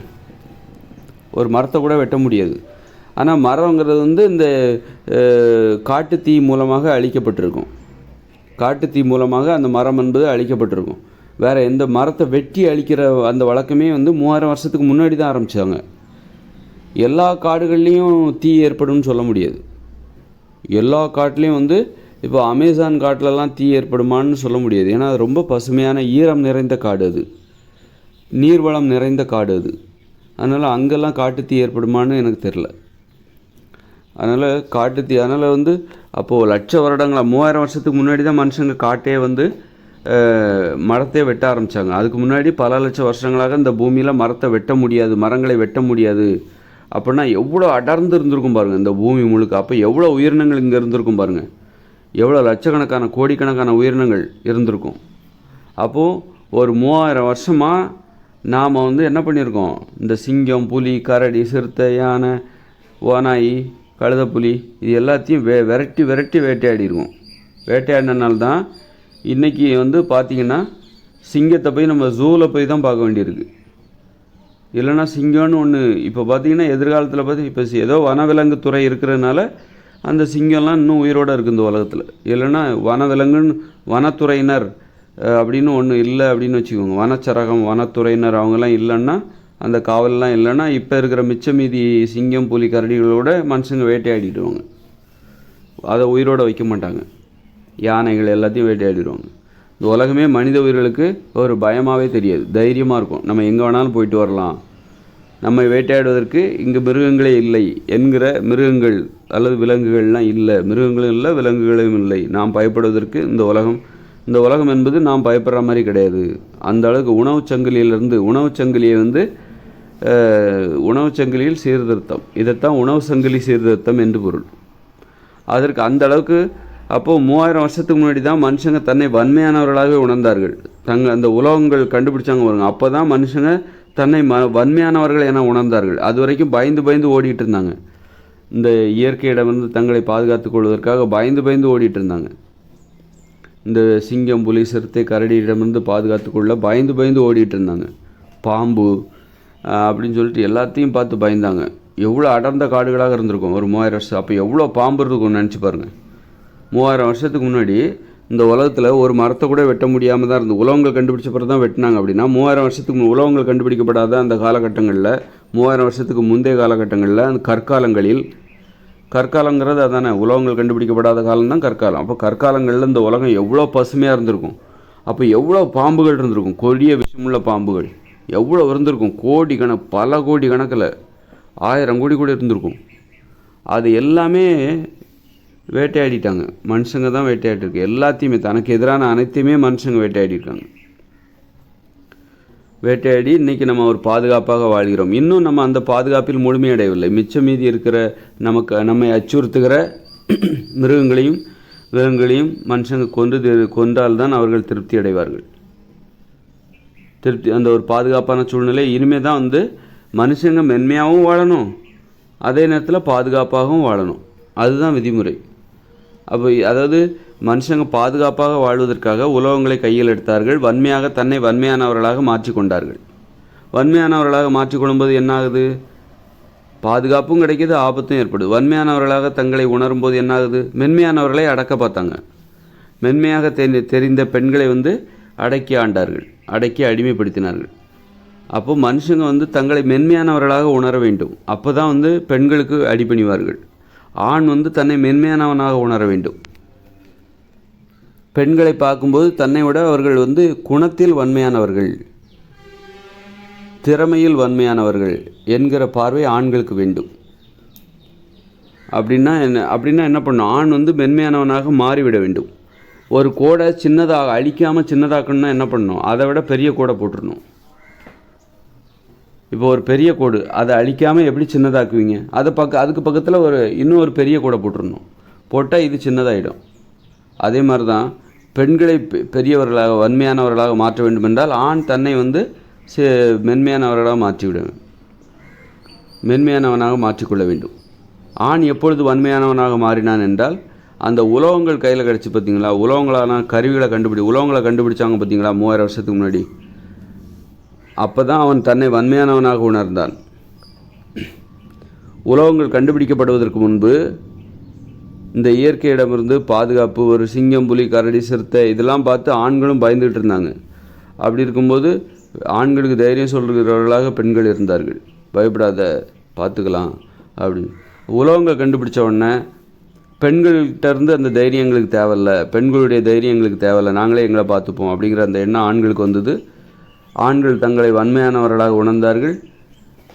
ஆண்களின் வன்மையானவர்களாக உணர்ந்த ஆண்களின் பார்வையில் பெண்கள் அனைவரும் மென்மையானவர்களாக தெரிந்தார்கள். மென்மையானவர்கள் அனைத்தையுமே அடக்குனாங்க. எதெல்லாம் மென்மையாக தெரியுதோ அதை எல்லாமே அடக்குனாங்க. ஆண்களிடம் கூட மென்மையானவர்கள் இருந்தாங்கன்னா அவங்களையும் அடக்குனாங்க. அப்படி தான் ஆக எப்போ இந்த பிரச்சனை, பெண் அடிமைத்தனம் என்பது எப்பொழுது உருவாகியது என்றால், ஆண் தன்னை வன்மையானவனாக உணரும்போது தான். அவன் தன்னை மென்மையானவராக உணர வேண்டும், தன்னை ஒரு குழந்தையாக உணர வேண்டும். அப்போ மனுஷங்க மென்மையாகவும் இருக்கணும், ஆண் மென்மையாகவும் இருக்கணும், அதே நேரத்தில் பாதுகாப்பாகவும் இருக்கணும். எப்போ அவன் வன்மையாக உணர்றான் அப்படின்னா, உலோகங்களாலான ஆயுதங்கள் எப்போ அவனுக்கு பாதுகாப்பு இல்லையோ அப்போ தான் உலோகத்தை எடுக்கிறான். உலோகத்தை எடுத்து அப்போ தான் உலோகத்தை எடுத்தோன்னா தன்னை வன்மையாக உணர்கிறான். அந்த வன்மையாக உணர்வதன் மூலம் தனக்கு ஒரு பாதுகாப்பை ஏற்படுத்தி கொள்கிறான். அப்போ ஆண் தன்னை அப்போ ஆண்களை மென்மையாகவும் இருக்க செய்யணும், அதே நேரத்தில் அவனுக்கு பாதுகாப்பும் இருக்கணும். ஆண்கள் மென்மையாகவும் இருக்கணும், அதே நேரத்தில் அவன் பாதுகாப்பாகவும் இருக்கணும். அப்படின்னா என்ன பண்ணணும் அப்படின்னா, அவனை அச்சுறுத்துகிற இந்த உயிரினங்கள்லாம் இருக்கக்கூடாது. சிங்கம், புலி, கரடி, சிறுத்தை இது போன்று அச்சுறுத்துகிற உயிரினம் என்பது இங்கே இருக்கக்கூடாது. அப்போ நம்ம மென்மையாகவும் இருக்கலாம், மனுஷங்க மென்மையாகவும் இருக்கலாம், அதே நேரத்தில் பாதுகாப்பாகவும் இருக்கணும். ஏன்னா உலோகங்கள் கண்டுபிடிக்கப்படுவதற்கு முன்பு வரைக்கும் மென்மையாக தான் இருந்தாங்க, ஆனால் பாதுகாப்பாக இல்லை. இந்த உலகத்தில் மென்மையாக தான் வாழ்ந்துட்டு இருந்தாங்க மனுஷங்க, ஆனால் பாதுகாப்பாக இல்லை. ஓடிக்கிட்டே இருந்தாங்க, பயந்து ஓடிக்கிட்டே இருந்தாங்க. சிங்கம், புலி, கரடியெல்லாம், சிறுத்தைகள்லாம் விரட்டிக்கிட்டே இருந்தது, விரட்டி வேட்டையாடிக்கிட்டே இருந்தது. அப்போ மனுஷங்க இவற்றிடமிருந்து நாம் எப்படி தப்பிப்பது அப்படின்னு அவங்களுக்கு தெரியல. தினம் வேட்டையாடப்பட்டு கொண்டே இருந்தார்கள். ஆனால் மனுஷங்க மென்மையாக இருந்தாங்க, ஆனால் பாதுகாப்பு இல்லை. அப்புறம் உலோகங்கள் கையில் கிடச்ச உடனே தான், உலோகங்களை கண்டுபிடிச்ச பிறகு தான் மனுஷங்க தன்னை வன்மையாக உணர்ந்தார்கள். அப்புறம் தான் பாதுகாப்பு கிடைச்சிது. அப்போ என்ன நினச்சிட்டாங்க? அப்போது வன்முறை தான் நமக்கு பாதுகாப்பை தரும் அப்படின்னு நினச்சிக்கிட்டாங்க. வன்முறை என்பது நம்மை எது அச்சுறுத்துகிறதோ அந்த உயிரினங்களுக்கு எதிராகத்தான் வன்முறையை ஆயுதமாக கையில் எடுக்க வேண்டும். நம்மளை எது அச்சுறுத்துதோ அவர்களுக்கு எதிராகத்தான் நாம் வன்முறையை கையில் எடுக்க வேண்டும். அப்போ வன்முறைங்கிறது என்னதுன்னா, ஒரு எமர்ஜென்சி வெப்பன், எமர்ஜென்சி அவசரகால ஆயுதம். அதாவது மனுஷங்க கூட மனுஷங்களுக்கு எதிராக மாறும்போது நம்ம வன்முறையை கையில் எடுக்கலாம். எப்படின்னா, இப்போ ஒருத்தரை இன்னொருத்தரை கொலை செஞ்சிடறான் அப்படின்னா, அநியாயமாக கொலை செஞ்சிடறான், தகுந்த காரணம், நியாயமான காரணம் இல்லாமல் கொலை செஞ்சிடறான் அப்படின்னா, அப்படி கொலை செய்தவனை நாம் தூக்கிலிட வேண்டும். தூக்கிலிடுவது ஒரு வன்முறை என்றால் அந்த வன்முறை அங்கு தேவைப்படுகிறது. மனுஷங்களுக்கு எதிராக மனுஷங்களே இருந்தால் கூட அவர்களுக்கு எதிராக நாம் வன்முறையை கையில் எடுத்து அவர்களுக்கு தண்டனை கொடுக்குறோம். ஆக வன்முறைங்கிறது தனிநபர் தற்காப்புக்காக எடுக்கலாம். அப்புறம் அது சட்டத்தின் கையில் தான் இருக்க வேண்டும். அந்த வன்முறை என்பது ஒரு அவசரகால ஆயுதம். மனுஷங்களுக்கு எதிராக எது செயல்பட்டாலும் அவர்களுக்கு எதிராக நாம் வன்முறை கையில் எடுக்க வேண்டும். மனுஷங்களுக்கு எதிராக எது அச்சுறுத்தல் ஏற்படுகிறது, எங்கு அச்சுறுத்தல் ஏற்படுகிறதோ, எந்த வடிவில் அச்சுறுத்தல் ஏற்படுகிறதோ அந்த வடிவத்திற்கு எதிராக நாம் வன்முறையை கையில் எடுக்க வேண்டும். மனுஷங்களுக்கு எது அச்சுறுத்துது, இந்த பாம்பு அச்சுறுத்தலாம், நல்ல பாம்பு, இதெல்லாம் அப்புறம் அதுக்கு எதிராக நம்ம வன்முறையில் ஈடுபட வேண்டும். அதெல்லாம் கொன்றணும். இப்போ வந்து கொன்றணும் அப்படிங்கிறது இயற்கை விதிமுறையாக இருக்கிறது, மனித வாழ்க்கைக்கான இயற்கை விதிமுறையாக இருக்குது. அப்புறம் சிங்கம், புலி, கரடி இதெல்லாம் மனுஷங்களை அச்சுறுத்தக்கூடியது. அப்படின்னா அதற்கு எதிராக நம்ம வன்முறையை கையில் எடுக்க வேண்டும். ஏன்னா அவைகளும் வன்முறையை தானே நம்மக்கிட்ட எடுக்குது. இப்போ ஒரு சிங்கம், புலி, கரடி, யானைக்கிட்ட போனால் என்ன ஆகும்? பழக்கப்படுத்தாத யானைக்கிட்ட போனால் பிதிச்சு நம்மளை சாகடிச்சிரும். அப்படின்னா அவைகளும் மனுஷங்கக்கிட்ட வன்முறையை கையில் அப்போ வன்முறையை யார் கையில் எடுக்கிறார்களோ அவர்களிடம் நாம் வன்முறையை தான் கையில் எடுக்க வேண்டும். சிங்கத்துக்கிட்ட சிங்கம் நம்மளை பார்த்துச்சுன்னா கடித்து கொதறி சாப்பிட்றோம். அப்படின்னா அவைகளும் நம்மிடம் வன்முறையில் தான் நடந்துக்கிட்டு அவங்ககிட்ட போய் நம்ம அன்புன்னு சொல்லி மென்மையாக நடந்துக்க முடியுமா? நடந்துக்க முடியாது. அப்போ மனுஷங்களுக்கு யார் அச்சுறுத்தலாக, அது மனுஷங்களாக இருந்தால் கூட அவர்களுக்கு எதிராக வன்முறையை தான் கையில் எடுக்க வேண்டும். வன்முறையை எதற்காக பயன்படுத்தணும்? மென்மையானவங்ககிட்ட வன்முறை எடுக்கக்கூடாது. வன்முறை என்பது ஒரு அவசரகால ஆயுதம், பாதுகாப்பு ஆயுதம். அப்படி தான் வன்முறை முற்றிலும் இழந்து விடக்கூடாது. வன்முறை எப்போவுமே இருக்கணும், எப்போவுமே வச்சுருக்கணும். அதாவது ஏதாவது மனுஷங்க தப்பு செய்கிறாங்க, குற்றம் செய்கிறார்கள், பிறருக்கு தீங்கு விளைவிக்கிறார்கள், அவர்களுக்கு நாம் வன்முறையை கையில் எடுத்து தண்டனை கொடுக்கணும். மனுஷங்களே ஆனாலும் நம்ம தண்டனை கொடுக்கணும். அப்படி இருக்கும்போது மனுஷங்களையே இன்னொருத்தரை கொலை பண்ணிட்டா அவருக்கு தூக்கு தண்டனை கொடுக்குறோம். அப்படி இருக்கும்போது சிங்கம், புலி, கரடிலாம் அது இன்னொரு உயிரினம். அப்போ அவைகளுக்கு மட்டும் ஒரு சிங்கம் ஒரு சிறுத்தை ஒருத்தரை கடித்து சாப்பிட்டுருச்சுன்னா அவைகளுக்கு தூக்கு தண்டனை கொடுக்கறதில்ல. ஆனால் அது சட்டம்தான் தூக்கு தண்டனை கொடுக்கறதில்ல. சட்டம்தான் அந்த மாதிரி ஒரு பைத்தியகாரத்தனத்தை செஞ்சுக்கிட்டு இருக்கு. ஆனால் பொதுமக்கள், அன்றைய காலத்தில் ஒரு பொதுமக்கள் என்ன பண்ணுவாங்க? யாரையாவது ஒரு சிறுத்தை கடிச்சிருச்சுன்னா அந்த சிறுத்தை மட்டும் பிடிபட்டுதுன்னா சும்மா விடுவாங்களா? அந்த சிறுத்தையை அடித்தே கொண்டுருவாங்க. தங்களில் உள்ள ஒருவரை இது கடித்து கொண்டு தின்று விட்டது. அப்படி இருக்கும்போது இதை பாதுகாப்பாக கொண்டு காட்டில் விட்டுட்டு வந்துருங்கன்னு விடுவாங்களா? கோபத்திலே அடித்தே கொண்டுருவாங்க. அப்போ அதானே நியாயம். ஆனால் சட்டத்தில் அப்படி ஒரு இடம் இருக்கா? அப்படி ஒரு சட்டம் இருக்கா? யாரையாவது சிங்கம் வேட்டையாடிச்சுன்னா அந்த சிங்கத்துக்கு நீங்கள் மரண தண்டனை கொடுக்குற மாதிரி சட்டம் இருக்கா? ஆனால் மனுஷங்களுக்கு இருக்குது. அப்போ மனுஷங்களை அவ்வளோ கேவலமாகப்பா நினைக்கிற? சிங்கத்தை விட சிறுத்தையை விட கேவலமாக நினைக்கிற சட்டமாக இருக்கிறது. மனுஷங்களை சிங்கத்தை விட சிறுத்தையை விட கேவலமாக நினைக்கிற சட்டமாக இருக்கிறது. அதனால் ஒரு கோபம் வரும் தானே, அந்த கோபம் தானே இன்றைக்கி பாதுகாப்பாக வாழ்கிறேன்னா, இன்றைக்கி உனக்கு சிங்கத்தை பற்றின பயம் இல்லை, ஒரு புலியை பற்றின, சிறுத்தையை பற்றின பயமே உனக்கு இல்லை. இன்றைக்கி நீ சுதந்திரமாக வாழ்ந்து கொண்டு இருக்கிறாய். அப்படின்னா என்ன காரணம்? 3000 வருஷங்களாக இந்த மனுஷங்களோட உழைப்பு தான் அது காரணம். மனுஷங்க 3000 வருஷங்களாக இந்த பூமியை சுத்தம் செய்திருக்கிறார்கள். கொடிய மனித வாழ்க்கையை மனித வாழ்க்கையிலிருந்து அச்சத்தை போக்கி இருக்கிறார்கள். எவ்வளோ உயிரினத்தை உலகங்கள் கண்டுபிடிக்கப்பட்ட பிறகு தான் இந்த சிங்கம், புலி, சிறுத்தையெல்லாம் விரட்டி வேட்டையாடினாங்க. அதற்கு முன்பெல்லாம் அடர்ந்த காடுகளாக இருந்தது. ஒரு மரத்தை கூட வெட்ட முடியாத நிலையில் இந்த பூமி அடர்ந்த காடுகளாக இருந்தது. எந்த சிங்கத்தையும் நீங்கள் விரட்டிலாம் வேட்டையாடவே முடியாது. உங்கள்கிட்ட உலகங்களாலான கத்தி, ஆயுதங்கள் எதுவுமே இல்லை.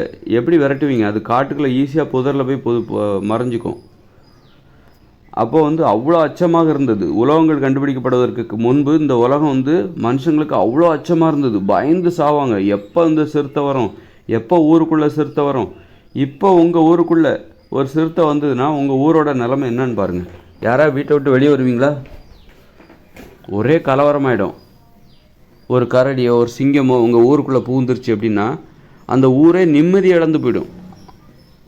அவ்வளோதான், வெளியவே வரமாட்டாங்க. அப்படின்னா 3000 வருஷத்துக்கு முன்பு ஒரு மரத்தை கூட வெட்ட முடியாது. ஏன்னா அப்போ உலகங்கள் கண்டுபிடிக்கப்படலை. அப்படின்னா இந்த உலகத்தில் கோடிக்கணக்கான மரங்கள் அடர்ந்த காடுகளாக பூமி உள்ளுக்கு, அதுக்குள்ளே எவ்வளோ உயிரினம் வாழ்ந்துருக்குன்னு நினச்சி பாருங்கள். சிங்கம், புலி, கரடி, சிறுத்தைன்னு கோடிக்கணக்கான சிறுத்தைகள், கோடிக்கணக்கான புலிகள், கோடிக்கணக்கான சிங்கங்கள், கழுதை புலிகள், பல கோடிக்கணக்கில் மான்கள், கோடிக்கணக்கான யானைகள் எல்லாமே இந்த பூமி ஃபுல்லாக இருந்துச்சு. ஆனால் இன்றைக்கி அப்போது எவ்வளோ அச்சமாக இருந்திருக்கும் பாருங்கள். அந்த காலகட்டங்களில் இந்த பூமியில் வாழ்கிறது எவ்வளோ அச்சமாக இருந்திருக்கும் பாருங்கள். பயந்து பயந்து செத்துருப்பாங்க மனுஷங்க. மனுஷங்களுடைய ஃபோக்கஸே எங்கே இருக்கும் தெரியுமா? மனுஷங்க மேலே இருக்காது. இன்றைக்கி நம்ம மனுஷங்களை பற்றி ரொம்ப யோசிக்கிறோம். மனுஷங்களோட குணநலன்களை பற்றி ரொம்ப யோசிக்கிறோம். காரணம் என்ன தெரியுமா? நீங்கள் உங்களுக்கு சிங்கத்தை பற்றி யோசிக்க வேண்டிய அவசியமே இல்லை. ஒரு புலியை பற்றி யோசிக்க வேண்டிய அவசியமே இல்லை. இப்போ உங்கள் ஊருக்குள்ளே ஒரு சிறுத்தை புகுந்துருச்சு அப்படின்னா நீங்கள் மனுஷங்களுடைய குணங்களை பற்றி யோசிப்பீங்களா? சிங்கத்தை உங்கள் ஊருக்குள்ளே புகுந்த அந்த சிறுத்தையை பற்றி யோசிப்பீங்களா? உங்கள் ஊருக்குள்ளே ஒரு சிறுத்தை புகுந்துருச்சுப்பா, ஒரு சிறுத்தை இல்லை 2 சிறுத்தை புகுந்துருச்சு அப்படின்னா நீங்கள் மனுஷங்களுடைய குணங்கள், மனுஷங்களை கெட்டவங்கன்னு சொல்லுவீங்களா? மனுஷங்களை பற்றி யோசிப்பீங்களா? நீங்கள் மனுஷங்க ஏன் இவ்வளோ கெட்டவங்களாக இருக்காங்கன்னு யோசிப்பீங்களா? இல்லை இந்த சிறுத்தைகளை பற்றி யோசிப்பீங்களா? உங்களுக்கு எப்போவும் அந்த சிறுத்தை ஞாபகம் தான் இருக்கும். காட்டுக்குள்ளே வாழும்போது மனுஷங்களை பற்றின யோசனைலாம் இருக்காது. மனுஷங்க ஏன் இவ்வளோ கெட்டவங்களா, சுயநலமாக இருக்காங்கன்னெலாம் யோசிக்க மாட்டீங்க. ஏன் இவ்வளோ அச்சுறுத்தலாக இருக்குது? எப்போ பார்த்தாலும் சிறுத்தையை பற்றின நினப்பு தான் இருக்கும். எங்கே பார்த்தாலும் சிறுத்தை இருக்குமோ, சிங்கம் இருக்குமோ, சிங்கம் வருமோ, புலி வருமோன்னு தான் நினைப்பீங்க. எப்போ பார்த்தாலும் பிற உயிரினங்களை பற்றின பயம்தான். அப்போது நாம் இன்றைக்கி மனுஷங்களை பற்றி யோசிக்கிறோம். மனுஷங்களுடைய கெட்ட குணங்கள், எது நல்ல குணம், எது கெட்ட குணம், அவங்கக்கிட்ட அப்படி பேசு, பணிவாக நடந்துக்கோ, அப்படிலாம் சொல்கிறோம், யோசிக்கிறோம். அப்படின்னா என்ன காரணம் அப்படின்னா, இங்கே நம்முடைய கவனத்தை திசை திருப்புறதுக்கு பிற உயிரினங்கள் இங்கு உயிரோடு, நம்மை அச்சுறுத்துகிற உயிரினங்கள் இங்கே இல்லை. சிங்கமோ, புலியோ, கரடியோ, சிறுத்தைகளோ இங்கே நமது கண்ணு கட்டிய தூரத்து வரைக்கும் இல்லை. பல கிலோமீட்டருக்கு இங்கே சிங்கமோ சிறுத்தையோ கிடையாதுங்கிற நம்பிக்கை இருக்குது. நீங்கள் ஒரு இடத்தில் வசிக்கிறீர்கள், சென்னையில் வசிக்கிறீர்கள், செங்கல்பட்டில் வசிக்கிறீர்கள், விழுப்புரத்தில் வசிக்கிறீர்கள், திண்டிவனத்தில் வசிக்கிறீர்கள், சவுந்தரபாண்டியபுரத்தில் வசிக்கிறீர்கள் என்று வைத்துக்கொள்ளுங்கள். அது என் ஊர், என்னுடைய சொந்த ஊர். அப்போ அந்த சரௌண்டிங்கில் நீங்கள் ஒரு ஊரில் வசிக்கிறீர்கள் என்றால், நீங்கள் ஒரு மதுராந்தகத்தில் வசிக்கிறீங்கன்னா சுற்றுவட்டு கிராமத்தில் சுற்று வட்டாரத்தில் ஒரு 50 கிலோமீட்டரில் சிங்கமோ சிறுத்தையோ இல்லைன்னு உங்களால் உறுதியாக சொல்ல முடியும். உங்கள் அப்போ எவ்வளோ தைரியமாக இருக்கும் உங்களுக்கு வாழ்க்கை தைரியம். இன்றைக்கி நம்ம தைரியமாக இருக்கிறோம் என்றால் என்ன காரணம்? நமக்கு அந்த பயம் இல்லை, அச்சம் இல்லை, அந்த பிற உயிரினங்கள் இல்லை. நாம் 120 வயசு வரைக்கும் வாழ்வோங்கிற நம்பிக்கை எதன் அடிப்படையில்? இங்கே பிற உயிரினங்கள் நம்மை அச்சுறுத்துகிற, நம்மை கடித்து கொண்டு தின்னு சாப்பிடுகிற அந்த உயிரினங்கள் இந்த உலகத்தில் இல்லை. அதனால தான் நமக்கு அந்த தைரியம் வருது. அந்த தைரியம் எப்படி வந்தது? பல 3000 வருஷம் இல்லை, கடந்த 3000 வருஷங்களாக நம்ம முன்னோர்கள் என்ன பண்ணியிருக்காங்க? இந்த உலகங்களான ஆயுதத்தை வச்சு இந்த பூமியை சுத்தப்படுத்தி இருக்கிறார்கள். இந்த பூமியை, பிற உயிரினங்களை, நம்மளை அச்சுறுத்துகிற உயிரினங்களெல்லாம் விரட்டி வேட்டையாட்டிருக்காங்க. எங்களை நீ தானே கடிக்க வந்த, நீ தானே எங்களை கொடூரமாக வேட்டையாடுவதற்காக காத்து கொண்டு இருக்கிறாய் இரத்த வரியோடு அப்படின்னு சிங்கத்தையும் புலியும் கரடியும் சிறுத்தையும் விரட்டி வேட்டையாடிருக்காங்க. கழுதை புலி, நீ இருக்கிற லட்சணத்துக்கு உங்களுக்கு மனுஷக்கறி கேட்குதா? மனுஷங்களை வேட்டையாடி தான் நீ சாப்பிடணுமா உன் லட்சணத்துக்கு அப்படின்னு கழுதை புலியெல்லாம் விரட்டி வேட்டையாடிருக்காங்க. அதனால தான் இன்றைக்கி நீங்கள் வசிக்கிற ஒரு ஊர், அந்த ஊரை சுற்றி ஒரு பல கிலோமீட்டருக்கு எங்கேயுமே சிங்கமோ சிறுத்தையோ கிடையாது, கழுதை புலியோ கிடையாது. அது எங்கேயோ ஒரு காட்டில் இருக்குது, எங்கேயோ ஆப்பிரிக்கா காட்டில் இருக்குது, எங்கேயோ இருக்குது அப்படின்னு நினச்சிக்கிட்டு இருக்கீங்க. அதனால தான் இன்றைக்கி நாம் இந்த மனித வாழ்க்கையில் இன்றைக்கி நம்ம மனுஷங்களுக்கு பயப்படுறோம் அப்படின்னா அதுக்கு காரணம் என்னென்னா, நம்மை பயமுறுத்துவதற்கு இங்கு பிற உயிரினங்கள் இல்லை. நம்மை பயமுறுத்துகிற பிற உயிரினங்களை நாம் கொன்றுவிட்டோம். நமது முன்னோர்கள் அந்த உழைப்பை செய்திருக்கிறார்கள். இன்றைக்கி நம்ம மனுஷங்களுக்கு பயப்படுறோம். மனுஷங்கிட்ட நல்ல மாதிரி நடந்துக்கணும், பெண்களிடம் நல்ல மாதிரி நடந்துக்கணும் அப்படி நடந்துக்கிறோமா அப்படிங்கிறது இனிமே தான்.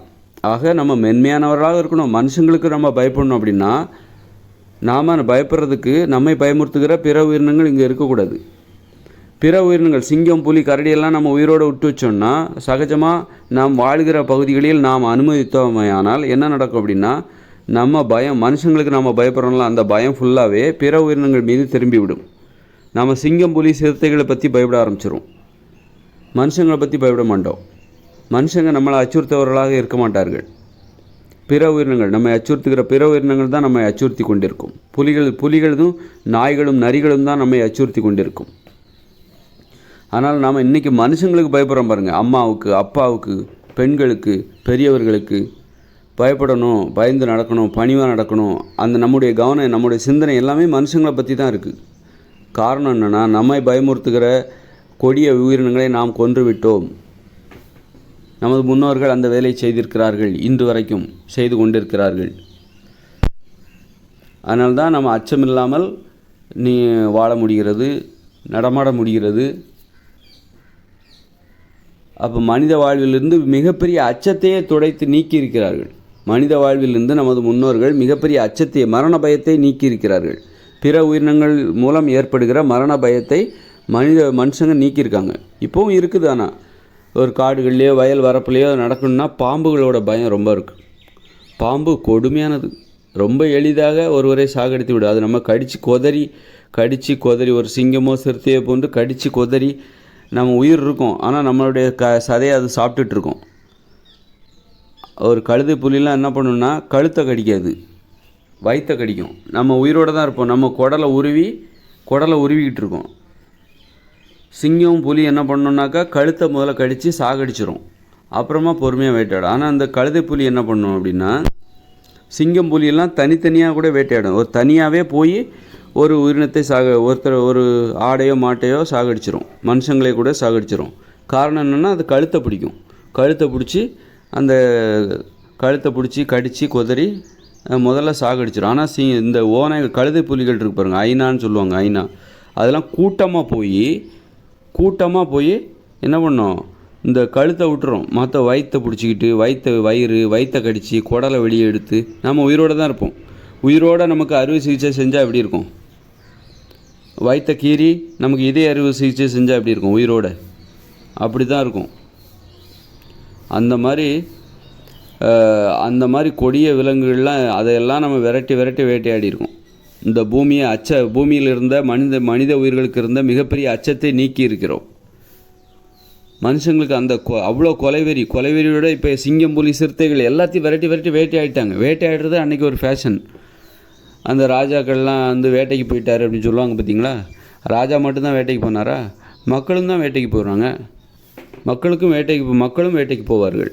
ராஜா வந்து வேட்டைக்கு போகிறது வரலாற்றில் இருக்குது. மக்கள் வேட்டைக்கு போன கதை வரலாற்றில் இல்லை. மக்களும் வேட்டைக்கு போவாங்க.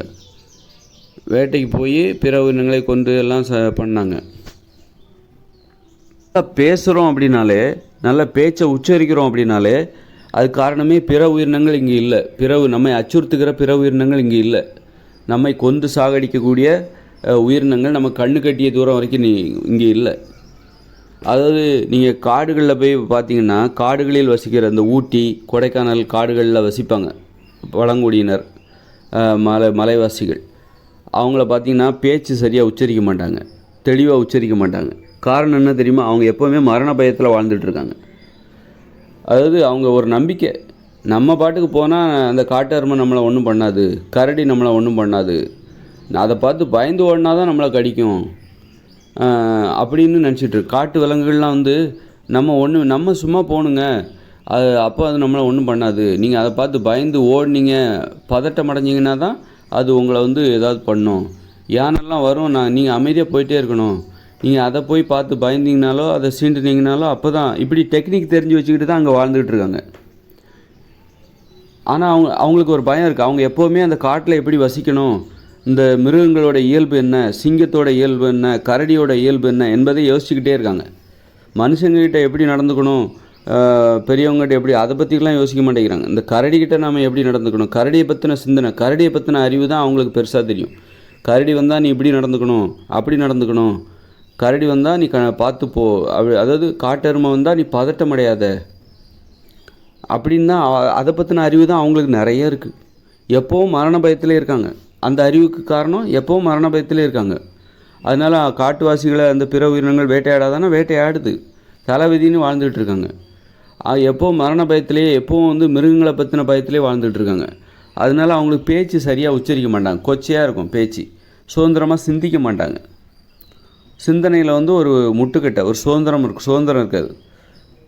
ஒரு பேச்சிலே வந்து ஒரு அழகான உச்சரிப்பு, தெளிவான உச்சரிப்புலாம் இருக்காது. ஏன்னா பயத்தோடு இருக்காங்க, மரண பயத்தில் வாழ்ந்துட்டுருக்காங்க. இப்போ உங்கள் முன்னாடி ஒரு புலி இருந்ததுன்னா நீங்கள் தெளிவாக உச்சரிப்பீங்களா? பேச்செல்லாம் உங்களுக்கு தெளிவாக வந்துடுமா? உங்கள் முன்னாடி புலிகளுக்கு மத்தியில் நீங்கள் வாழ்ந்துட்டுருக்கீங்க. ஒரு புலிகள் வாழ்கிற காடுகளில் நீங்கள் வாழ்ந்து கொண்டு இருக்கிறீர்கள். எப்போ வேணாலும் உங்களை புலி வந்து வேட்டையாடும். நீங்கள் மறைஞ்சு வாழ்ந்துட்டுருக்கீங்க. அப்படின்னா நீங்கள் தெளிவாக பேசுவீங்களா? முதல்ல சத்தமாகவே பேச மாட்டீங்க.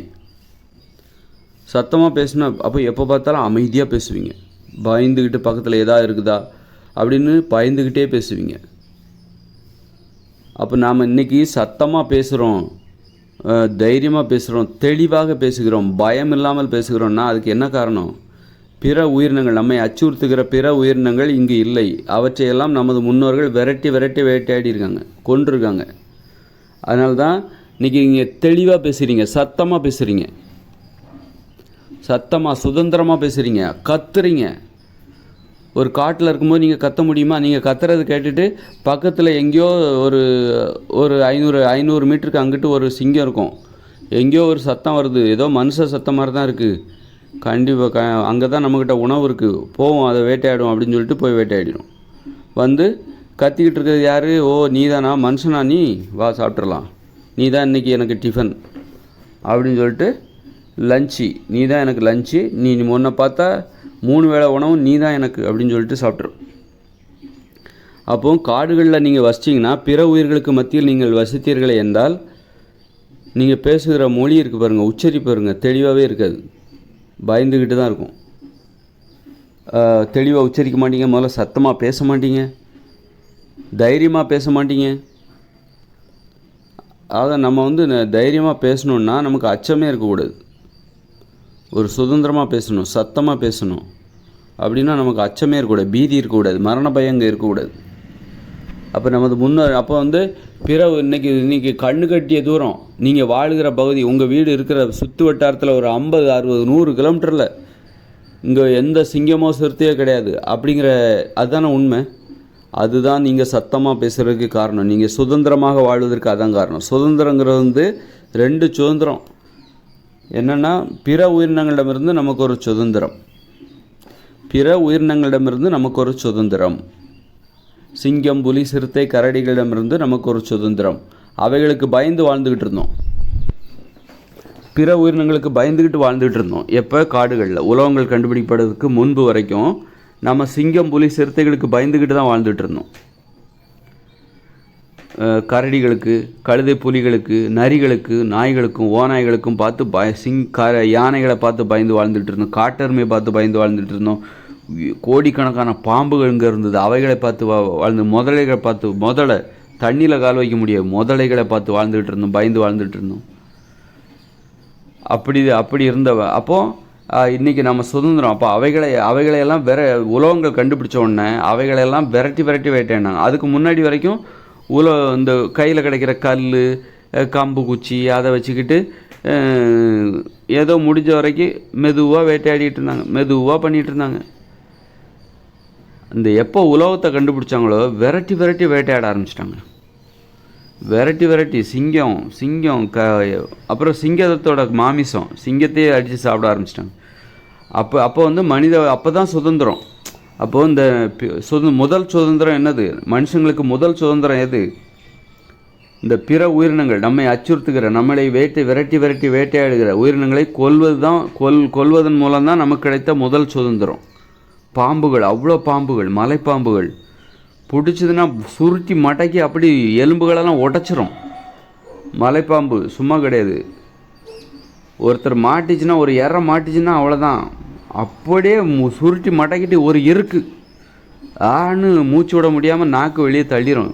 அப்படி மார்பெலும்பெல்லாம் சுக்குநூறாக உடச்சி அதை ஒரு நெகிழ்வுத்தன்மையாக்கி அதன் பிறகு தான் அது விழுங்கும். அவ்வளோ கொடூரமான உயிரினம் அது. அதெல்லாம் இன்றைக்கி இல்லை அப்படின்னா, குறைஞ்சிருக்கு அப்படின்னா, அது நமது முன்னோர்கள் செய்த ஒரு மிகப்பெரிய சுதந்திர போராட்டம். முதல் சுதந்திர போராட்டம் அதுதான். உலகம் முழுக்க நடந்த முதல் சுதந்திர போராட்டம். அந்த பிற உயிரினம், நம்மை அச்சுறுத்துகிற, நம்மளை விரட்டி வேட்டையாடுகிற பிற கொடிய மிருகங்களுக்கு எதிராக நடந்த ஒரு முதல் சுதந்திர போராட்டம். அதன் பிறகு என்னாச்சு அப்படின்னா, இப்போ பிற உயிரினங்களை பற்றின பயமே இல்லைப்பா. மனுஷங்களுக்கு பிற உயிரினங்களை பற்றின பயமே இல்லை. ஆனால் மனுஷங்க இப்போ யாரை பற்றி, இப்போ மனுஷங்களே எதிரியாக மாறிட்டாங்க. பிற உயிரினங்களை பற்றின பயம் மனுஷங்களுக்கு இல்லாமல் போகும்போது அந்த சுதந்திரத்தில் நம்ம வெற்றி பெற்றோம். அந்த சுதந்திர போராட்டத்தில் நம்ம வெற்றி பெற்று விட்டோம். இப்போ அடுத்த சுதந்திர போராட்டம், மனுஷங்களுக்கு மனுஷங்களே எதிராக மாறுறாங்க. கையில் ஆயுதங்கள் இருக்குது, உலகங்கள் இருக்குது, அதை காட்டி மனுஷங்களே பயமுறுத்த ஆரம்பிக்கிறாங்க. இதுவரைக்கும் நீ நல்லா தான்ப்பா பண்ணிகிட்டு இருந்த, சிங்கத்தெல்லாம் வேட்டையாடின, புலியை வேட்டையாடின, அவைகளை பற்றின பயம் அதெல்லாம் ஒழிச்சு கட்டினதுக்கப்புறம் இன்றைக்கி என்ன பண்ணிட்ட, அதே ஆயுதத்தை வச்சுக்கிட்டு மனுஷங்களே நீ பயமுறுத்த ஆரம்பிச்சிட்ட. அந்த பழக்கம், அந்த பிற உயிரினங்களை வேட்டையாடின அந்த பழக்கம் இருக்குது பாருங்கள், அது மனுஷங்க மேலே திரும்புது. இப்போ இப்போ ஆயுதங்கள் தான் நமக்கு பாதுகாப்பு கொடுத்துச்சு. அதே ஆயுதம் இப்போ நமக்கு எதிராக திரும்புது. உலகங்களாலான ஆயுதங்கள் தான் பிற உயிரினங்களிடமிருந்து நம்மளை பாதுகாத்தது. இன்றைக்கு ஒரு மரண பயம் இல்லாமல் நாம் வாழ்ந்து கொண்டு இருக்கிறோம். பிற உயிரினங்களை பற்றி அச்சம் இல்லாமல் நாம் வாழ்ந்து கொண்டு இருக்கிறோம். அதே ஆயுதங்கள் தான் அப்புறம் பிற உயிரினங்களை எல்லாத்தையும் நம்ம பெரும்பாலும் கொண்டுட்டோம். ஒரு 95% மேலே, ஒரு 99% கொண்டுட்டோம். 1% தான் கொஞ்சம் மிச்சம் இருக்குது. இப்போ இருக்கிறதெல்லாம் வெறும் 1% தான். சிங்கம், புலி, கரடி எல்லாமே அந்த அளவுக்கு எல்லாம் முடிச்சிட்டோம். இப்போ மனுஷங்களுக்கு மனுஷங்களே எதிரியாக மாறிட்டாங்க. மனுஷங்கள்லாம் மிருகங்கள் ஆகிட்டாங்க. மிருகங்களை ஒழித்ததுக்கப்புறம் மிருகங்களை மாறி மனுஷங்களே மிருகங்களாக மாறிவிட்டார்கள். இப்போ தான் மனுஷங்களை பற்றின பயம். இப்போ இந்த போராட்டம் இது ரெண்டாவது சுதந்திர போராட்டம். முதல் சுதந்திர போராட்டம் பிற உயிரினங்களுக்கு எதிரானது, நம்மை அச்சுறுத்துகிற பிற உயிரினங்களுக்கு எதிரானது. அந்த சுதந்திர போராட்டத்தில் ஒரு 99% நம்ம வெற்றி பெற்று விட்டோம். இப்போ இன்னொரு சுதந்திர போராட்டம், மனுஷங்களுக்கு மனுஷங்களே எதிரிகளாக மாறுகிறார்கள், மனுஷங்களே மிருகங்களாக மாறுகிறார்கள், மனுஷங்களை அடிமைப்படுத்துகிறாங்க, அவமானப்படுத்துகிறாங்க, அடக்குறாங்க, ஒடுக்குறாங்க. பெண்களுக்கு ஆண்களே எதிரிகளாக மாறுகிறார்கள், ஆண்களுக்கு பெண்களே எதிரியாக மாறுறாங்க. இப்போ இது ரெண்டாவது சுதந்திர போராட்டம். அப்போ இதுக்கு என்ன தீர்வு? இந்த சுதந்திரம் எப்போ கிடைக்கும்? முதல் சுதந்திரம் நம்ம கிடச்சிருச்சு, ஓரளவு கிடச்சிரும். அது 99% கிடச்சிருச்சு. பிற உயிரினங்களிடமிருந்து நமக்கு ஒரு சுதந்திரங்கிறது ஒரு 99%, 98% கிடச்சிருச்சு. மீதி 2% இன்னும் 2% இருக்குது. அந்த 2% சீக்கிரம் கிடச்சிரும், முழுமையடைந்து விடும். இப்போ மனுஷங்கக்கிட்ட இருந்து நம்ம சுதந்திரம் போராடிட்டு இருக்கோம். சுதந்திரம் வேணும் நமக்கு, மனுஷங்கள்கிட்ட இருந்து மனுஷங்களுக்கு சுதந்திரம் வேணும். அதை எப்படி அடைவது? அதை எப்படி முழுமையாக பெறுவது? அது முதல் சுதந்திர போராட்டம். எது? பிற உயிரினங்களுக்கு எதிராக நாம் மேற்கொண்ட ஒரு மிகப்பெரிய யுத்தம். பிற உயிரினங்கள் நமக்கு அச்சுறுத்தலை ஏற்படுத்திய பிற உயிரினங்கள், சிங்கம், புலி, காட்டெருமை, அப்படி நாய், ஓநாய், கழுதை, புலி, இதுபோன்று சிறுத்தைகள், இதுபோன்று நம்மை வேட்டையாடுவதே நம்மையும் பிற உயிரினங்கள் வேட்டையாடுகிற உயிரினங்கள் வேட்டையாடுகிற மிருகங்கள், அவற்றை நாம் கோடிக்கணக்கில் சாகடிச்சிட்டோம். பல கோடிக்கணக்கில் இந்த உலகத்தில் இருந்தது, அதெல்லாம் நம்ம சாகடித்தோம். அந்த இயற்கையை நமக்கு சாதகமாக திருத்திவிட்டோம். அதற்கு இந்த உலோகங்கள் காரணமாக இருந்துச்சு. உலோகங்களை பயன்படுத்துவதற்கு என்ன காரணம்? உலோகங்களை கண்டுபிடிப்பதற்கு என்ன ஊக்கமாக இருந்தது? எது ஊக்கமாக இருந்தால் இந்த தானிய உணவுகள், உப்பு கலந்து சமைக்கப்பட்ட உணவுகள், அப்புறம் தானிய உணவுகள். இந்த உணவுகள் தான் நமக்கு உடம்புல மிகப்பெரிய வலிமை கொடுத்தது. அந்த வலிமை மிகப்பெரிய தன்னம்பிக்கை கொடுத்தது. அதன் மூலம் நம்முடைய திறமைகளை பல மடங்கு வளர்த்து கொள்ள முடிந்தது. அப்போ நமக்கு ஏற்பட்ட கோபம், ஆற்றல் இதெல்லாம் பயன்படுத்தி உலோகங்களை நாம் கண்டுபிடிச்சோம். உலோகத்தை பயன்படுத்தி பிற உயிரினங்களை நாம் வேட்டையாடினோம். நமக்கு அச்சுறுத்தலாக இருந்த பிற உயிரினங்களை நாம் வேட்டையாடினோம். கோடிக்கணக்கான உயிரினங்களை நாம் கொண்டு விட்டோம். பல கோடிக்கணக்கான, அது கடந்த 3000 வருஷமாக பல கோடிக்கணக்கான உயிரினங்களை நாம் கொண்டு விட்டோம். அப்புறம் இப்போ பிற உயிரினங்கள்லாம் நமக்கு இப்போ இல்லை. இப்போ பிற உயிரினங்களால் நமக்கு ஏற்பட்ட அச்சுறுத்தல்கள் இப்போ நமக்கு இல்லாமல் போயிடுச்சு. முன்னாடி எப்போ பார்த்தாலும் எப்போ சிங்கம் வரும், எப்போ புலி வரும் அப்படின்னு சொல்லிட்டு பயந்துகிட்டே இருந்தாங்க. இப்போ அந்த பயம் பெரும்பாலான மனுஷங்களுக்கு இல்லை. இப்போ யாரை பற்றி பயம்னா மனுஷங்களை பற்றி மனுஷங்களுக்கே பயமாயிடுச்சு. ஏன்னா மனுஷங்கிட்ட இருக்கிறது அந்த உலோகங்களாலான ஆயுதங்கள், அப்புறம் வன்முறை உணர்ச்சி நிரம்பியவர்களாக மனுஷங்க இருக்காங்க. மனுஷங்கள்லாம் இப்போ பேய்களாக மாறி இருக்கிறார்கள், மிருகங்களாக அல்ல. மிருகங்களை எல்லாம் பேய்களாக மாறி தான் நம்ம மிருகங்களை ஒழித்தோம். மிருகங்கள்லாம் நம்மளை விட வலிமையானவை. அந்த சிங்கம், புலிகள்லாம் அதெல்லாம் குரங்குகளான நம்மை விட, நம்மலாம் விலங்குகள், தாவர உணிகள், நம்மை விட அவைகள் வலிமையானவைகள். அப்போ அவைகளை நாம் ஒழிக்க வேண்டும் என்றால் அவைகளை விட நாம் வலிமையானவர்களாக மாறினால்தான் அவைகளை ஒழிக்க முடியும். மிருகங்களை விட வலிமையானது எதுனா பேய் தான். பேய், பிசாசு. பேய்னா ஏதோ கண்ணுக்கு தெரியாத விஷயம் கிடையாது, அது கண்ணுக்கு தெரிஞ்ச ஒரு விஷயந்தான். நம்ம இப்போ இருக்கிற மனுஷங்க எல்லாருமே பேய்களாக இருக்கிறார்கள், மனுஷங்களாக யாருமே இல்லை. அதனால் பேய்கள் தான் அப்போ மிருகங்கள்னால் நம்மை விட அப்போ வலிமையானவளாக இருந்துச்சு. அப்போ அதை வேட்டையாடணுன்னா நம்ம பேய்களாக மாறினால்தான் நம்ம அவைகளை வேட்டையாட முடியும், நம்மை விட வலிமையான மிருகங்களை வேட்டையாட முடியும் அப்படின்னு சொல்லிட்டு நம்ம பேய்களாக மாறி, அதாவது உப்பு கலந்த உணவுகளை சமைச்சு சாப்பிட்டதுனால நமக்கு உடம்புல வலிமையை பல மடங்கு அதிகரிச்சுது, தன்னம்பிக்கை பல மடங்கு அதிகரிச்சுது, ஆற்றலும் திறமையும் பல மடங்கு அதிகரிச்சுதா. அதனால் இவங்க என்ன பண்ணிட்டாங்க, அப்போ பேய்களாக மாறி மிருகங்களை விட வலிமையானவர்களாக மாறி தான் மிருகங்களை நாம் வேட்டையாடினோம். இப்போ நம்ம பேய்களாக வாழுகிற பேய்களின் உலகத்தில் நாம் வாழ்ந்து கொண்டிருக்கிறோம், பேய்களாக வாழ்ந்து கொண்டிருக்கிறோம். அதனால் பேய்களுடைய உணவு தான் உப்பு கலந்து சமைக்கப்பட்ட தானிய உணவுகள், மாமிச உணவுகள், இதெல்லாம் பேய்களுடைய உணவுகள், பேய்களாக வாழ்ந்து கொண்டிருக்கிற மனுஷங்களோட உணவுகளாக இருக்கிறது. இப்போ நம்ம ஒரு 98% என்ன பண்ணோம், பிற உயிரினம் நமக்கு அச்சுறுத்தலாக விளங்கிய சிங்கம், புலி, கரடி, ஓனை எல்லாத்தையும் கொண்டு குவித்து விட்டோம். இப்போ இப்போ மனுஷங்களை பற்றி மனுஷங்களுக்கே பயமாயிடுச்சு.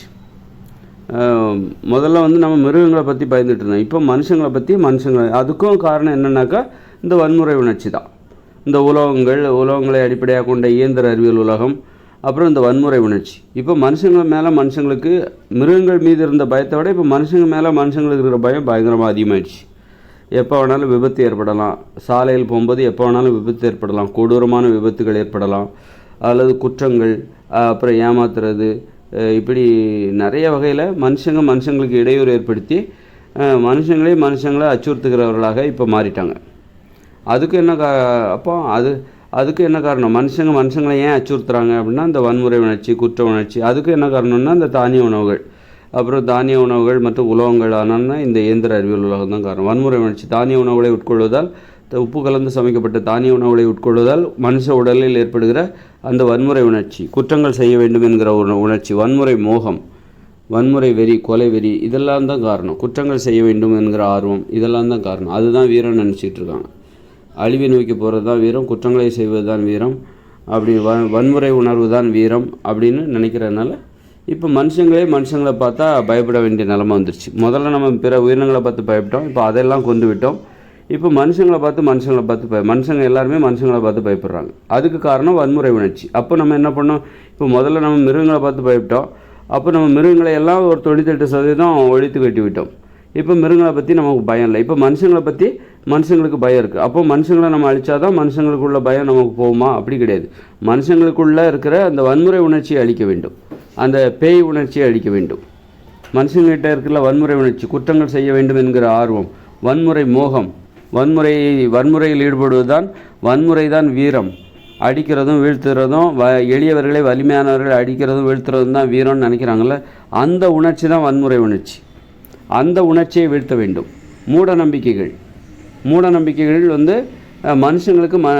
மனுஷங்களை எதிரியாக மாற்றி கொண்டிருக்கிறது. மூட நம்பிக்கைகள் மனுஷங்களாகவே எதிரியாக மாற்றிக்கிட்டு இருக்குது, மனுஷங்களுக்கு எதிரியாக மாற்றிட்டு இருக்குது. சாதி, ஒரு சாதியினர் உடனே இன்னொரு சாதி இருக்கிறதுனால அதான் மனுஷங்களுக்கு எப்படி மனுஷங்க எதிரியாக இருக்க பாருங்க. நிறைய சாதி உருவாச்சுன்னா எப்போ சாதி ஒரு சாதியினர் இன்னும் மற்ற அனைத்து சாதியினருக்கும் எதிரானவர்களாக, அதாவது ஒரு சாதியினர் தனது சாதியை தவிர பிற சாதியினர் அனைவரையும் எதிராக பார்க்குறாங்க. ஒரு மதத்தினர் பிற மதத்தினரை எதிராக பார்க்குறாங்க. அந்த அளவுக்கு ஒரு இது மாதிரி. அப்புறம் நிறம், மொழி, நாடு, இப்படி பல்வேறு வகையில், ஊர் அப்படின்னு சொல்லிட்டு பல்வேறு வகையில் தங்களுடைய அடையாளங்கள், தங்களுடைய அடையாளங்களை சார்ந்தவர்களை மட்டும் தங்களுக்குரியவர்கள், மற்றவர்களை அனைவருக்கும் தங்களுடைய அடையாளங்கள் இல்லாதவர்கள் அதாவது பிற மொழியினர், பிற சாதியினர், பிற மதத்தினர், பிற நாட்டினர், இவர்கள் எல்லாமே எதிரிகளாக பார்க்கின்ற ஒரு மனநிலை. அப்படி அந்த மாதிரி வன்முறை உணர்ச்சியை வெளிப்படுத்துவதற்கு நாம் பிறரே அந்நியப்படுத்த வேண்டும், பிறரே எதிரியாக்க வேண்டும். அதுதான் அதோடைய நோக்கமாக இருக்கிறது. நமதுக்கு வன்முறை உணர்ச்சியை வெளிப்படுத்தணும், வன்முறையை அடிப்படையாக கொண்டு வன்முறை தான் வீரம் எனும் பொழுது நமது வீரத்தை, வன்முறை உணர்ச்சியை அழிக்க வேண்டும் என்கிற அந்த ஆர்வத்தை இங்கே எங்கேயாவது வெளிப்படுத்த வேண்டும். அதாவது பிறரை அழிக்க வேண்டும், கொல்ல வேண்டும், அடிமைப்படுத்த வேண்டும், அதன் மூலம் நம்முடைய வலிமையை நிரூபிக்க வேண்டும். அதற்கு என்ன பண்ணுறாங்க அப்படின்னா, இந்த மாதிரி பிறரை எதிரியாக்குறாங்க. எதிரியாக்குவதற்கு ஏதாவது ஒரு காரணத்தை தேடுறாங்க. நீ அந்த சாதி, நீ இந்த சாதி, நீ அந்த மதத்தினர், நீ இந்த மதத்தினர், நீ கருப்பாக இருக்கிற, நீ வெள்ளையாக இருக்கிற, நீ நீ வேற்று நாட்டினர், நீ அந்நிய மொழி பேசுகிறவர் அப்படின்னு சொல்லி ஏன் இதெல்லாம் சொல்கிறாங்கன்னா, பிறரை எதிரியாக மாற்ற வேண்டும், எதிரியாக மாற்றி வன்முறை உணர்ச்சியின் வடிகாலாக அவர்களை மாற்ற வேண்டும். நம்மிடம் உள்ள அந்த வன்முறை உணர்ச்சி இருக்குல்ல, அதை வந்து அவர்களிடம் மீது வெளிப்படுத்தி நாம் வந்து அழிவை நோக்கி நம்ம போனோம், ஒரு பரிசோதனை பண்ணணும்.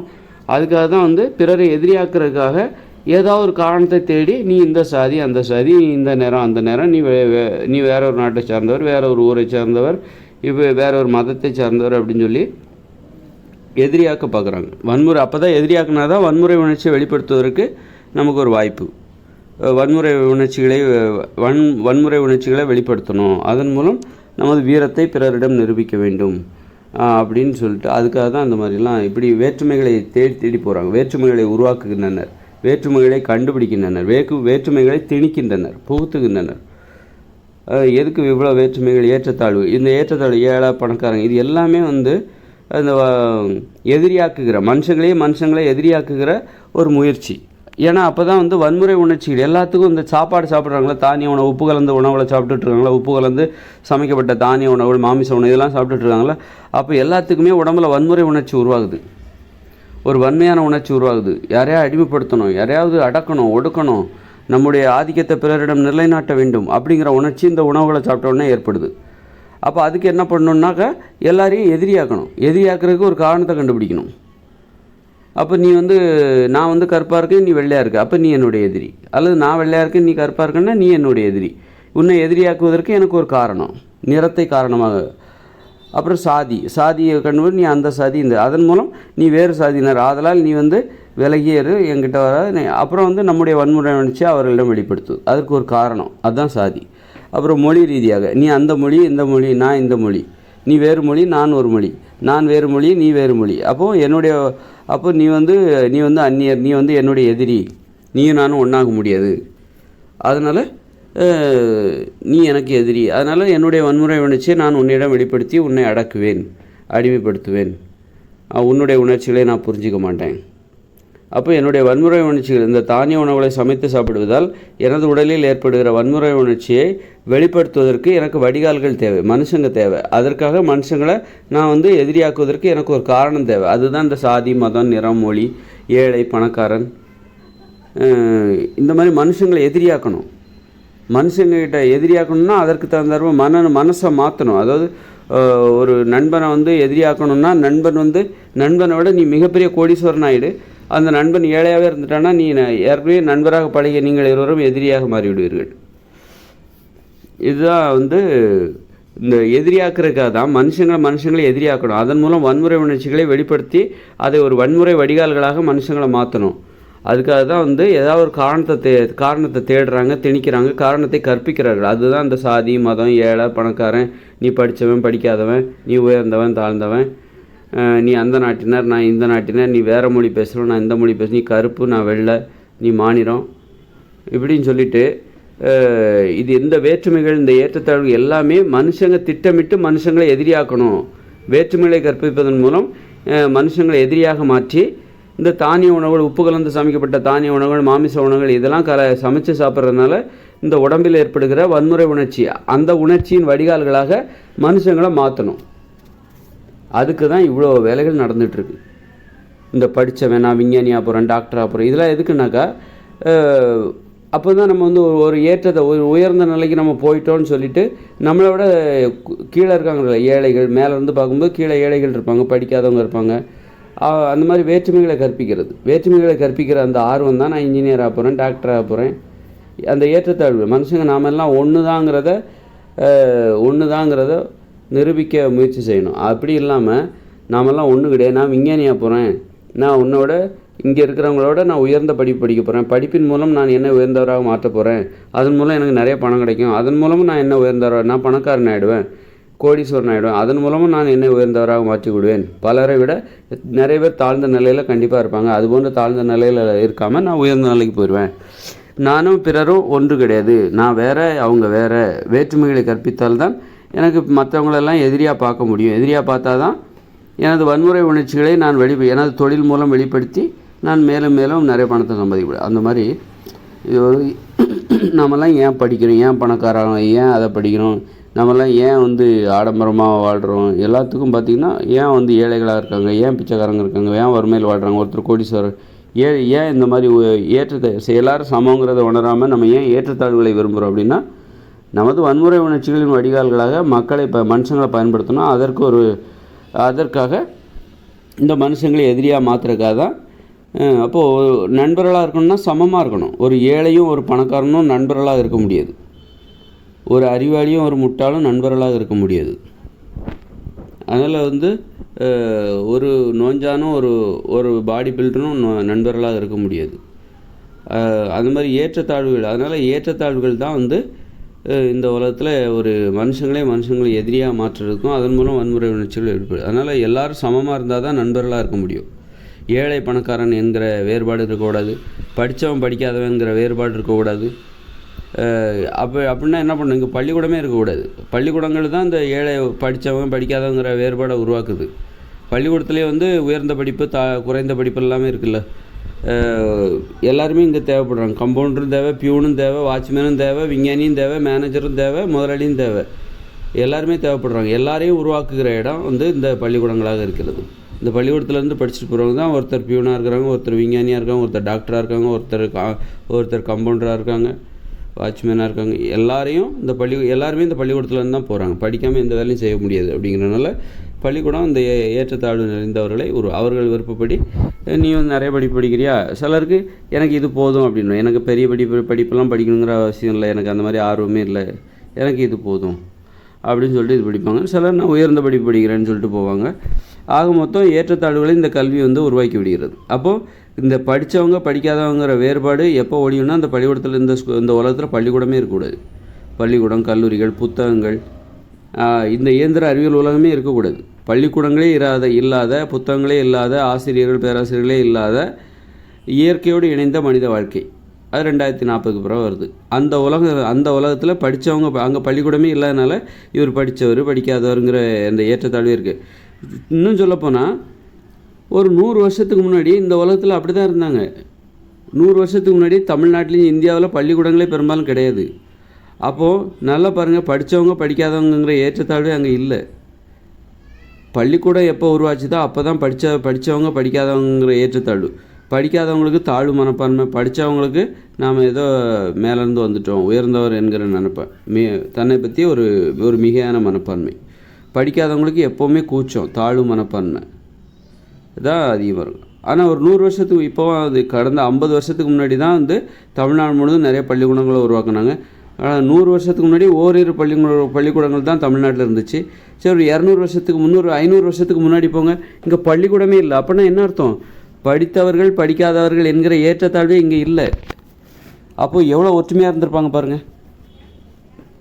எல்லாருமே விவசாயம் பண்ணியிருப்பாங்க, பெரும்பாலானவங்க விவசாயம் பண்ணியிருப்பாங்க. ஏழை பணக்காரர்கள் என்கிற வேற்றுமை கூட பெரும்பாலும் கிடையாது. யாராவது ஒருத்தர் தான், ஒரு ஊரில் யாராவது ஒருத்தர் தான், 1-2 பேர் தான் பணக்காரங்களாக இருப்பாங்க. மற்றவங்க எல்லாருமே ஓரளவுக்கு சமமாக தான் இருப்பாங்க. யாராவது 1-2 பேர் தான் இந்த படித்தவர். அதுவும் பாருங்கள், அதுவும் இந்த பிராமணர்கள் தான் குருகுலங்கிற பேரில் அவங்களுடைய வாழ்க்கை முறையே வேறு.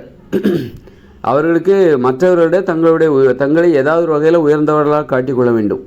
ஒரு வேற்றுமையை இங்கே திணிக்கணும் அப்படிங்கிறதுக்காக அவங்க என்ன பண்ணால் தன்னை படித்தவர்கள் என்று காட்டிக்கொண்டார்கள். குருகுலம் அப்படி இப்படின்னு சொல்லிட்டு வேதத்தை படிக்கிறேன், அதை படிக்கிறேன்னு சொல்லிட்டு, அதுவும் சரி, அறிவுபூர்வமாக எதையாவது படிச்சியா, ஆராய்ச்சி பூர்வமாக எதாவது படித்தான்னா அது கிடையாது.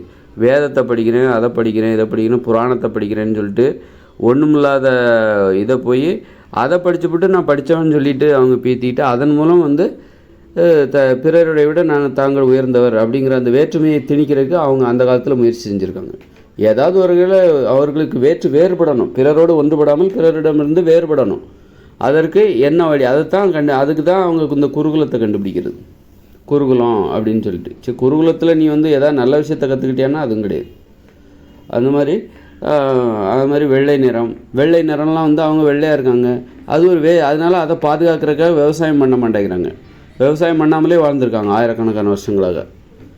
ஏன்னா விவசாயம் பண்ணிட்டா வெயிலில் இறங்கணும், வெயிலையும் மழையிலையும் நிலத்துலையும் கலந்து இயற்கையோடு உறவாடி வாழ வேண்டிய அவசியம் வரும். அப்புறம் கருத்து போயிடுவாங்க. அப்போ பிறருக்கு இவங்களுக்கு வித்தியாசம். அதுக்கு பயந்துக்கிட்டே அந்த வெள்ளை நிறத்தை பாதுகாக்கணுங்கிறதுக்காகவே அவங்க என்ன பண்ணுறாங்க, விவசாயமே பண்ணாமல் வாழ்ந்துருக்காங்கன்னா எவ்வளோ பெரிய கேடிகளாக இருந்திருக்காங்க பாருங்கள். அதுவும் பாருங்கள், 1000 வருஷத்துக்கு முன்னாடி கூட விவசாயம் பண்ணாமல் வாழ்ந்துருக்காங்க. எல்லோரும் விவசாயம் பண்ணியிருக்காங்க. அப்போ ஒரு தொழில் அதுக்காகவே உருவாக்கப்பட்டது அந்த மூட நம்பிக்கைகள். அந்த மாதிரி அதாவது அந்த ஒரு 100, 200, 300 வருஷத்துக்குலாம் முன்னாடிலாம் பள்ளிக்கூடமே கிடையாது. அப்படி இருக்கும்போது இவர் படித்தவர், இவர் படிக்காதவர் என்கிற வேற்றுமையே இங்கே கிடையாது. ஒரு வீட்டிலே பாருங்கள், இன்றைக்கி படித்தவர் இவர் என்ன படிச்சிருக்காரு, எங்கள் வீட்டில் எல்லாருமே கிராஜுவேட் அப்படின்னா அங்கே ஒரு சமத்துவம் இருக்குது. இல்லை அதுவே பார்த்திங்கன்னா சில வீட்டில் 8வது வரைக்கும் படிச்சிருப்பாங்க, 5வது வரைக்கும் படிச்சிருப்பாங்க.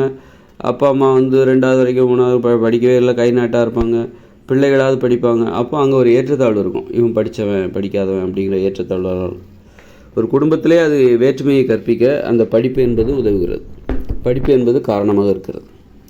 அவன் 100, 200 வருஷத்துக்கு முன்னாடிலாம் அங்கே பள்ளிக்கூடமே இல்லை அப்படின்னா மக்கள்கிட்ட இந்த நீ படித்தவங்க படிக்காதவங்கிற ஏற்றத்தாழ்வே அங்கே இல்லாமல் இருந்தது. எல்லாருமே சமங்கிற உணர்வோடு தான் கடந்த காலத்தில் வாழ்ந்து வந்திருக்கிறார்கள் பெரும்பாலும்.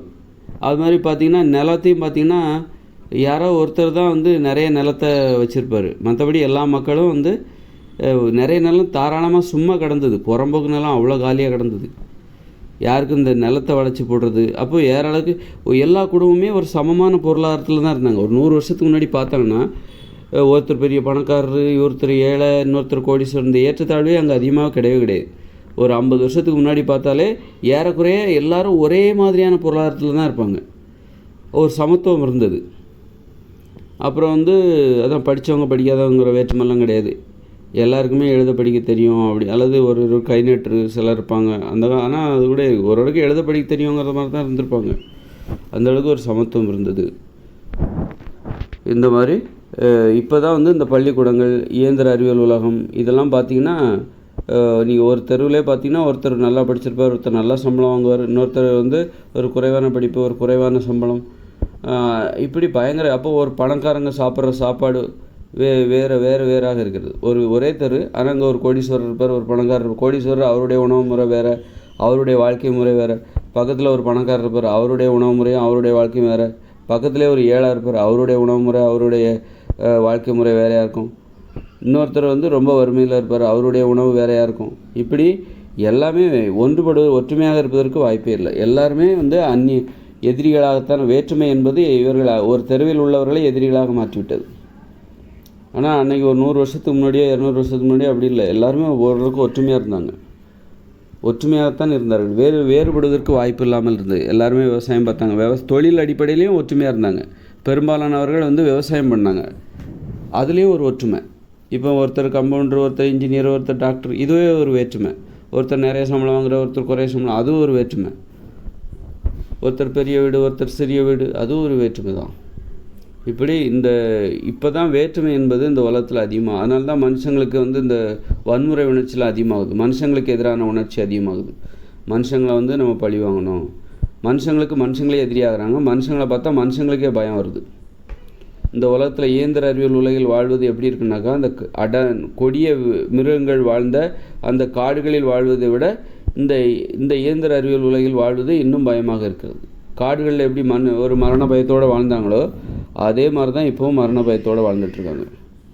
ஆனால் இப்போ மிருகங்கள் நம்ம காடுகளில் வாழவில்லை, காங்கிரீட் காடுகளில் வாழ்ந்து கொண்டு இருக்கிறோம். மனுஷங்கள்லாம் இப்போ பேய்களாக மாறிவிட்டார்கள். பேய்களாக வாழ்கிற இந்த இயந்திர அறிவியல் உலகம் என்பது அந்தளவுக்கு அச்சுறுத்தலாக தெரிகிறது.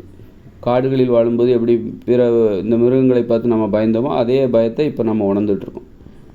அப்போ இந்த பயத்துலேருந்து நம்ம விடுபடணும் அப்படின்னா, இப்போ மனுஷங்களுக்கு அச்சுறுத்தலாக இருக்கிறான்னா அதுக்கு என்ன காரணம்? அந்த வன்முறை உணர்ச்சி தான் காரணம். அதுக்காக மனுஷங்களெல்லாம் அழிச்சிட்டாக்கா நம்ம அந்த பயத்துலேருந்து போயிடலாம் அப்படி கிடையாது. மனுஷங்கள்கிட்ட இருக்கிற வன்முறை உணர்ச்சியை அழிக்க வேண்டும். அதுதான் தீர்வு. மனுஷங்கள்கிட்ட இருக்கிற வன்முறை உணர்ச்சி, அந்த குற்றங்கள் செய்ய வேண்டும் என்கிற உணர்ச்சி, அதை நாம் அழிக்க வேண்டும். அதற்கு என்ன காரணம்? அந்த தானிய உணவுகள், உப்பு கலந்து சமைக்கப்பட்ட தானிய உணவுகள், அந்த தானிய உணவுகள், மாமிச உணவுகள், மீன் உணவு, இதெல்லாம் சாப்பிட்றது நிறுத்திட்டாலே மனித உணவுகள் என்ன? அந்த காய்கறி பொரியல், காய்கறி கூட்டு, கீரை பொரியல், கீரை கூட்டு, கிழங்குகள், பயிர்கள், பருப்புகள், கடலைகள், தயிர், மோர், பால், தேன், இதுதான் மனித உணவுகள். இதை சாப்பிட்டாலே மனுஷங்கிட்ட இருக்கிற வன்முறை உணர்ச்சி ஒழிந்துவிடும். ஒற்றுமையை விரும்புகிற உணர்ச்சி தான் மென்மையான உணர்ச்சி. வேற்றுமையை விரும்புகிற உணர்ச்சி என்பது வன்முறை உணர்ச்சி. வன்முறை உணர்ச்சியின் நோக்கம் அழிவு தான். அழிக்கணுங்கிறது தான் அழிக்கணும் என்கிற நோக்கத்தை கொண்டது தான் வன்முறை உணர்ச்சி. அப்போ அதுதான் வேற்றுமைக்கு காரணமாக இருக்கிறது. வேற்றுமை என்பது இங்கே அழிக்கணும், பிறரை அழிப்பதற்கு நம்மை அழிக்க வேண்டும் என்கிற உணர்ச்சியை அதிகமாக ஏற்படுத்தும். பிறருக்கு எதிராக, பிறரை எதிரியாக மாற்றி எதிரின்னா கண்டிப்பாக அவங்கள நம்ம அழிச்சிடணும் அப்படிங்கிற அந்த உணர்வு. அதனால் மனுஷங்கிட்ட இருக்கிற வன்முறை உணர்ச்சியை அழிக்க வேண்டும் என்றால் வன்முறை உணர்ச்சிக்கு காரணமாக இருக்கிற அந்த உணவுகளை நாம் மாற்றணும். உணவுகளை உண்பதை தவிர்க்க வேண்டும். அப்போ இந்த இயந்திர அறிவியல் உலகில் அது சாத்தியமில்லை. 2040 இந்த இயந்திர அறிவியல் உலகம் செயலிழந்தால் தான் இந்த வன்முறை உணர்ச்சிக்கு காரணமாக இருக்கிற இந்த தானிய உணவுகள், உப்பு கலந்து சமைக்கப்பட்ட உணவுகள், மாமிச உணவுகள், மீன் உணவுகள், இதையெல்லாம் நம்ம விட முடியும். இதிலேருந்து விடுதலை அடைய முடியும். இந்த இயந்திர அறிவியல் உலகம் செயலிழக்கணும். மின்சாரம் இருக்கக்கூடாது, மோட்டார் வாகனங்கள் இருக்கக்கூடாது, பணம் இருக்கக்கூடாது, பணம் என்னும் நடைமுறை இருக்கக்கூடாது. அப்போ தான் கடற்கரையில் உற்பத்தி செய்யப்படுகிற அந்த உப்பு யாரையும் எடுத்துகிட்டு வியாபாரம் பண்ண முடியாது. அது பணத்துக்காக தானே வியாபாரம் பண்ணுறாங்க. அப்போ மோட்டார் வாகனங்களே செயலிழந்து போயிடும் 2040 அப்புறம். அப்போ கடற்கரையிலேருந்து எடுத்துகிட்டு வர அந்த உப்பை உங்களுக்கு யார் வியாபாரம் பண்ண போகிறாங்க? பணமும் கிடையாது. நீங்கள் இப்போ உப்பு வாங்கிட்டு வேறு என்ன அதற்கு ஈடாக கொடுப்பீர்கள்? அப்படி கொடுப்பதற்கும் இனிமேல் ஒன்றும் கிடைக்காது. 2040 அப்புறம் எல்லா தொழிலுமே செயலிழந்துடும். நீங்கள் தங்கம் கொடுத்தாலும் அதை வச்சு அவங்க ஒன்றுமே பண்ண முடியாது. உப்பை வாங்கிட்டு நீங்கள் தங்கத்தை உங்கள்கிட்ட இருக்கிற தங்கத்தை கொடுத்துட்டாலும் எத்தனை நாள் கொடுப்பீங்க? அப்படி கொடுத்தாலும் அந்த தங்கத்தை வாங்கிட்டு போயிட்டு அவங்க என்ன பண்ண போகிறாங்க? அந்த தங்கத்துக்கும் மதிப்பு கிடையாது, பணத்துக்கும் மதிப்பு கிடையாது. அதனால் உப்புங்கிறது இனிமேல் மக்களுக்கு கிடைக்காது 2040 அப்புறம். அப்போ உப்பு இல்லைன்னா நீங்கள் சமைச்சு சாப்பிட்றதுக்கே உங்களுக்கு ஆர்வமே இருக்காது. நீங்கள் எப்போ பாருங்கள், பெரும்பாலும் சமைச்சு தான் சாப்பிட்றீங்க. காலை, மதியம், இரவுன்னு சொல்லிட்டு 3 வேளையும் சமைச்சு தான் சாப்பிட்றீங்க. ஏதோ பச்சையாக 1-2 பழங்கள், காய்கள்லாம் சாப்பிட்றது கிடையாது. பழங்களை தான் பச்சையாக சாப்பிட்டா பழங்கள் அதை தான் சாப்பிட்டுட்ருக்காங்க. அது கூட நிறைய பேர் சாப்பிட்றதில்ல. அப்போ நம்ம சமைச்சு சாப்பிட்றதுக்கே இந்த உப்பு தான் காரணம். உப்பு கிடைக்கலன்னாக்கா என்ன பண்ணுவீங்க? நீங்கள் உப்பு கிடைக்கலன்னா சமைச்சே சாப்பிட மாட்டீங்க. அப்போ உப்பு இந்த இயந்திர அறிவியல் உலகம் இருக்கிற வரைக்கும் உங்களுக்கு கிடச்சிட்டு தான் இருக்கும். 2040 இந்த இயந்திர அறிவியல் உலகம் செயலிழக்கும் போது தான் உங்களுக்கு உப்புங்கிறதே கிடைக்காது. ஏன்னா உங்களுக்கு மோட்டார் வாகனம் ஓடாது, பணத்துக்காக தானே உப்பை வியாபாரம் பண்ணுறாங்க. அப்போ பணமே இல்லை, நடைமுறையில் இல்லை அப்படின்னா பணத்துக்கு மதிப்பே இல்லை, தங்கத்துக்கு மதிப்பே இல்லை. அப்படிங்கும்போது அந்த உப்பை கொண்டு உங்கள்கிட்ட வியாபாரம் பண்ணிவிட்டு அந்த உப்புக்கு இணையாக உங்கள்கிட்ட வேறு என்னத்தை வாங்க முடியும்? பழங்களா இல்லை காய்கறிகளா? காய்கறிகளை அவங்களே உற்பத்தி பண்ணிக்க போகிறாங்க. அந்த உப்பை உங்கள்கிட்ட விற்பனை செய்கிறார்கள், அவர்களே காய்கறிகளை உற்பத்தி பண்ணிக்கலாமே.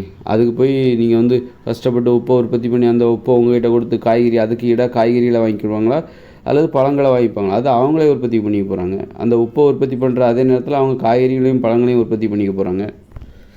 அதனால் எதிர்காலத்தில் மக்கள் இந்த தானிய உணவுகள், உப்பு கலந்து சமைக்கப்பட்ட உணவுகள் இதிலேருந்து விடுதலை அடைந்து விடுவார்கள். அதை உண்ண முடியாத ஒரு கட்டாயம் ஏற்படும். வேறு வழியே இல்லை, பச்சையாக தான் சாப்பிட்டாகணும். உப்பு இல்லைன்னா உங்களுக்கு எதையும் சமைச்சு சாப்பிட்றது, பெரும்பாலும் சமைக்கிற அந்த வழக்கத்தையே கைவிட்டு விடுவீர்கள்.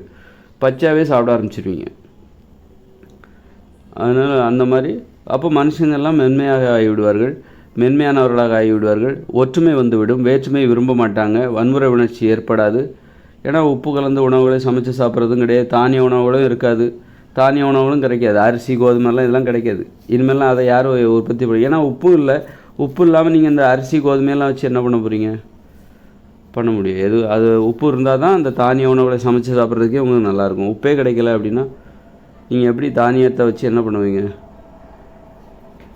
அதனால் தானியத்தை சாப்பிடக்கூடாதுங்கிறது இப்போ நான் தான் இருக்கிறேன். தானியங்களை சாப்பிடக்கூடாதுன்னு நான் உணர்ந்து நானும் பல வருடம் தானியங்களை சாப்பிட்டவன் தான். தானிய உணவுகளால் நிறைய உபாதைகள், உடல் உபாதைகள், அப்போ மனசில் அந்த மூட நம்பிக்கைகள்.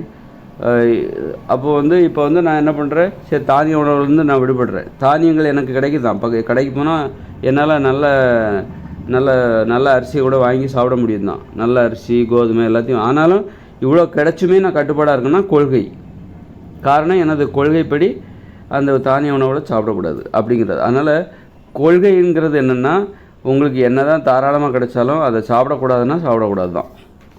அப்படி இருக்கும்போது எதிர்காலத்தில் தானிய உணவுகளை ஏன் சாப்பிட மாட்டாங்க அப்படின்னா அது அவர்களுடைய கொள்கையாக மாறும்போது தான் அவங்களுக்கு தானிய உணவுகளை சாப்பிட மாட்டாங்க. தானியங்களை உற்பத்தி செய்ய மாட்டாங்க. தானியங்களை உற்பத்தி செய்கிறது அவ்வளோ ஈஸியும் கிடையாது, கஷ்டமான வேலை அது. அதற்கு நிறைய தண்ணி தேவை. ஒரு அரிசியை விளைய வைக்கணும்னா நிறைய தண்ணி தேவை. தண்ணி தேங்கணும் வயலில். நீங்கள் பம்பு செட்டு மோட்டர் இருக்கிறதுனால தான், பம்பு செட்டு மோட்டார்லாம் இருக்கிறதுனால தான், மின்சாரம் இருப்பதால் தான் இன்றைக்கி வயல்வெளியில் தண்ணி தேங்குற அளவுக்கு அதை பாய்ச்சி நீங்கள் நெல்லை விளைவிக்கிறீங்க. மின்சாரமே இல்லைன்னா இங்கே வந்து கண்டிப்பாக நெல் வந்து நிறைய இடத்துல கிடைக்காது. நெல் வந்து அரிதான ஒன்றாக மாறிவிடும். எப்போ ஒரு 30 வருஷத்துக்கு முன்னாடியெல்லாம் வந்து தென் தமிழ்நாட்டில் பார்த்திங்கன்னா சோளம் தான் வந்து உணவாக இருந்தது. அரிசிலாம் ரொம்ப இடையில தான் வந்துச்சு, அதுக்கப்புறம் தான் வந்துச்சு. அரிசி வந்து எப்போ வந்துச்சுன்னா நல்ல மின்சாரம், மின் மோட்டார்கள் இதெல்லாம் தாராளமாக வந்த பிறகு தான் அரிசி என்பது உணவாக மாறியது. தண்ணி இறைச்சி வயலில் நிரப்பி அந்த அரிசியை விளைவிப்பது எளிதாக மாறும்போது தான் அரிசியை ஒரு உணவாக உண்பதற்கு மக்கள் பழகினார்கள். அதற்கு முன்னாடி வந்து அரிசி மேலே அவங்களுக்கு ஒரு ஆர்வம் இருந்தாலும் அரிசியை விளைவிக்க முடியல. அரிசி எங்கே இருந்ததுன்னா நல்ல தண்ணி வளம் இருந்த அந்த காவிரி நீர் படுகைகள், மேட்டூர் அணைக்கு பக்கத்தில் இருக்கிற அங்கே வந்து தண்ணி வசதி தாராளமாக இருக்கும் அந்த கால்வாய்களில். அதனால் அங்கே வந்து நெல்களை உற்பத்தி பண்ணியிருக்க வாய்ப்பு இருக்குது. நெல், அரிசி அதெல்லாம் உற்பத்தி பண்ணுறதுக்கு வாய்ப்பு இருக்குது.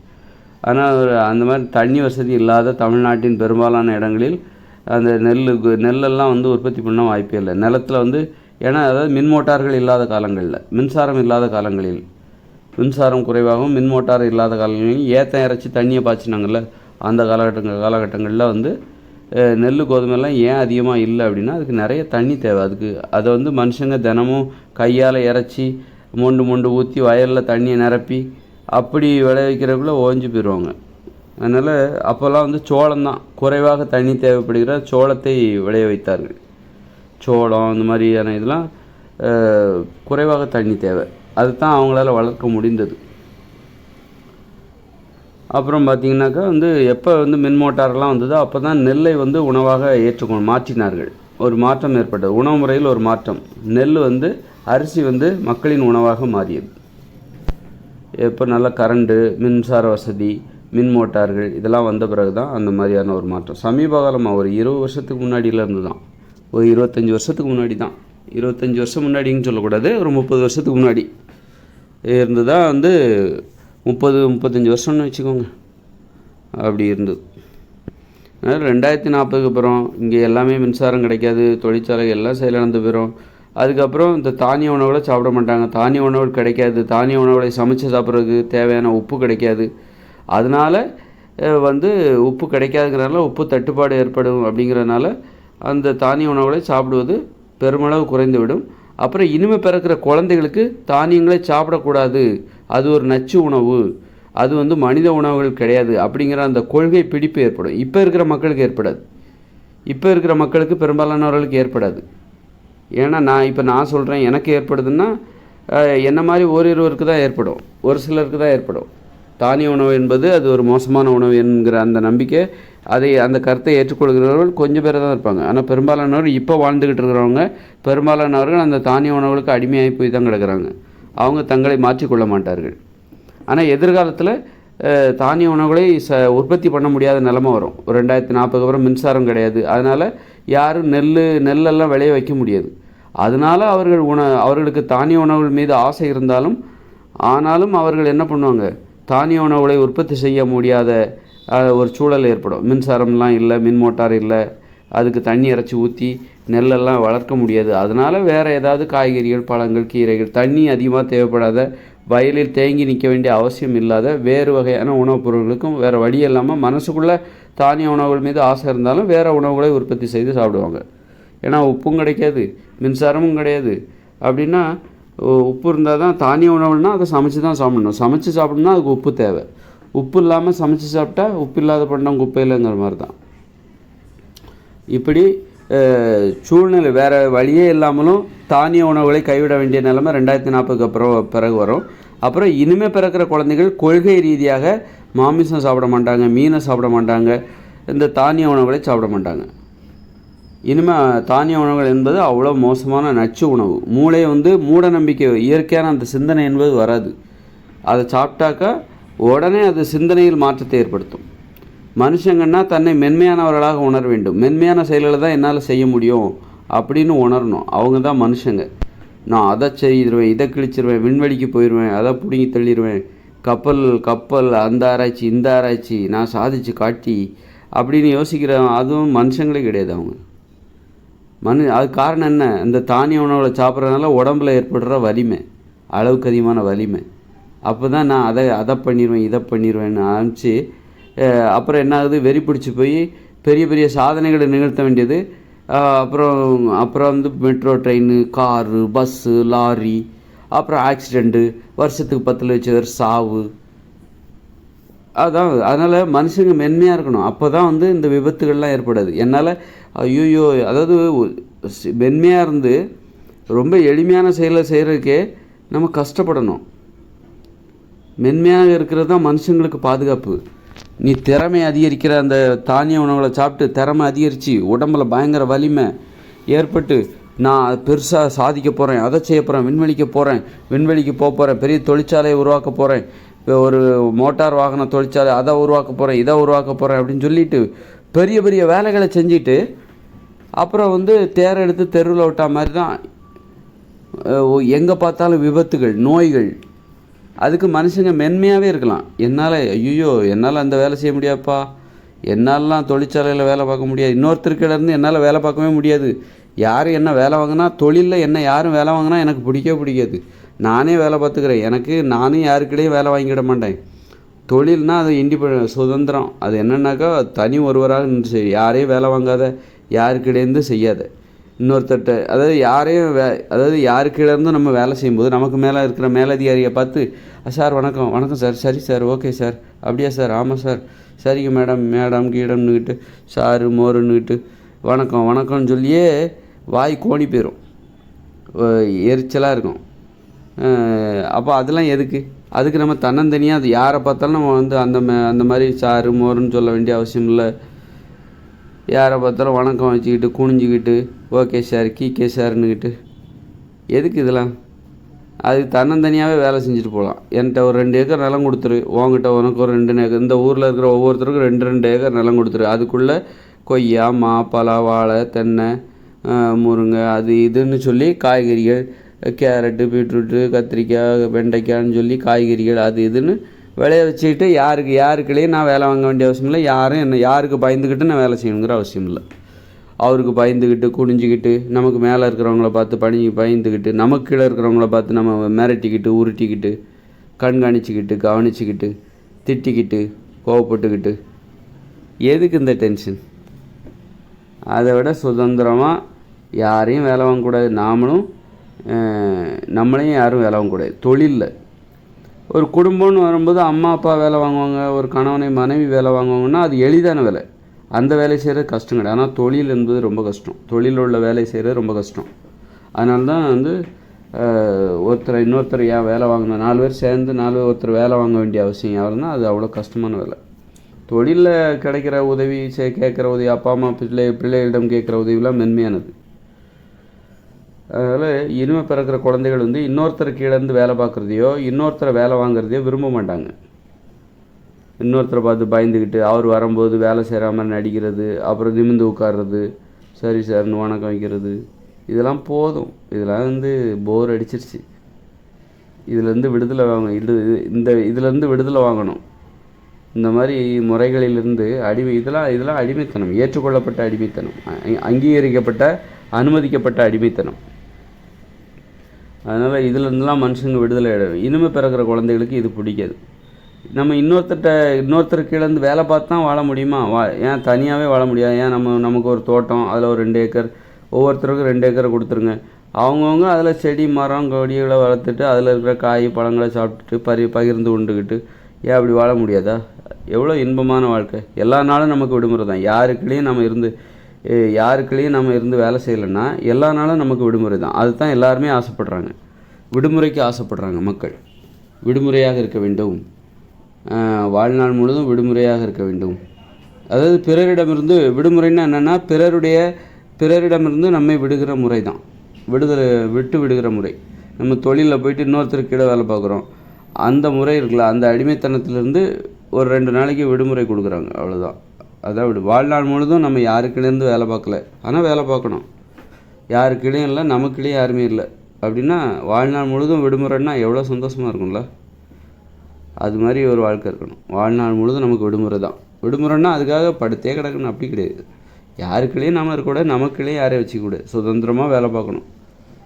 சுதந்திரமாக நமது வாழ்க்கையை நாம் வந்து நிர்வகிக்கணும். நமது தேவைகளை பூர்த்தி செய்யணும்.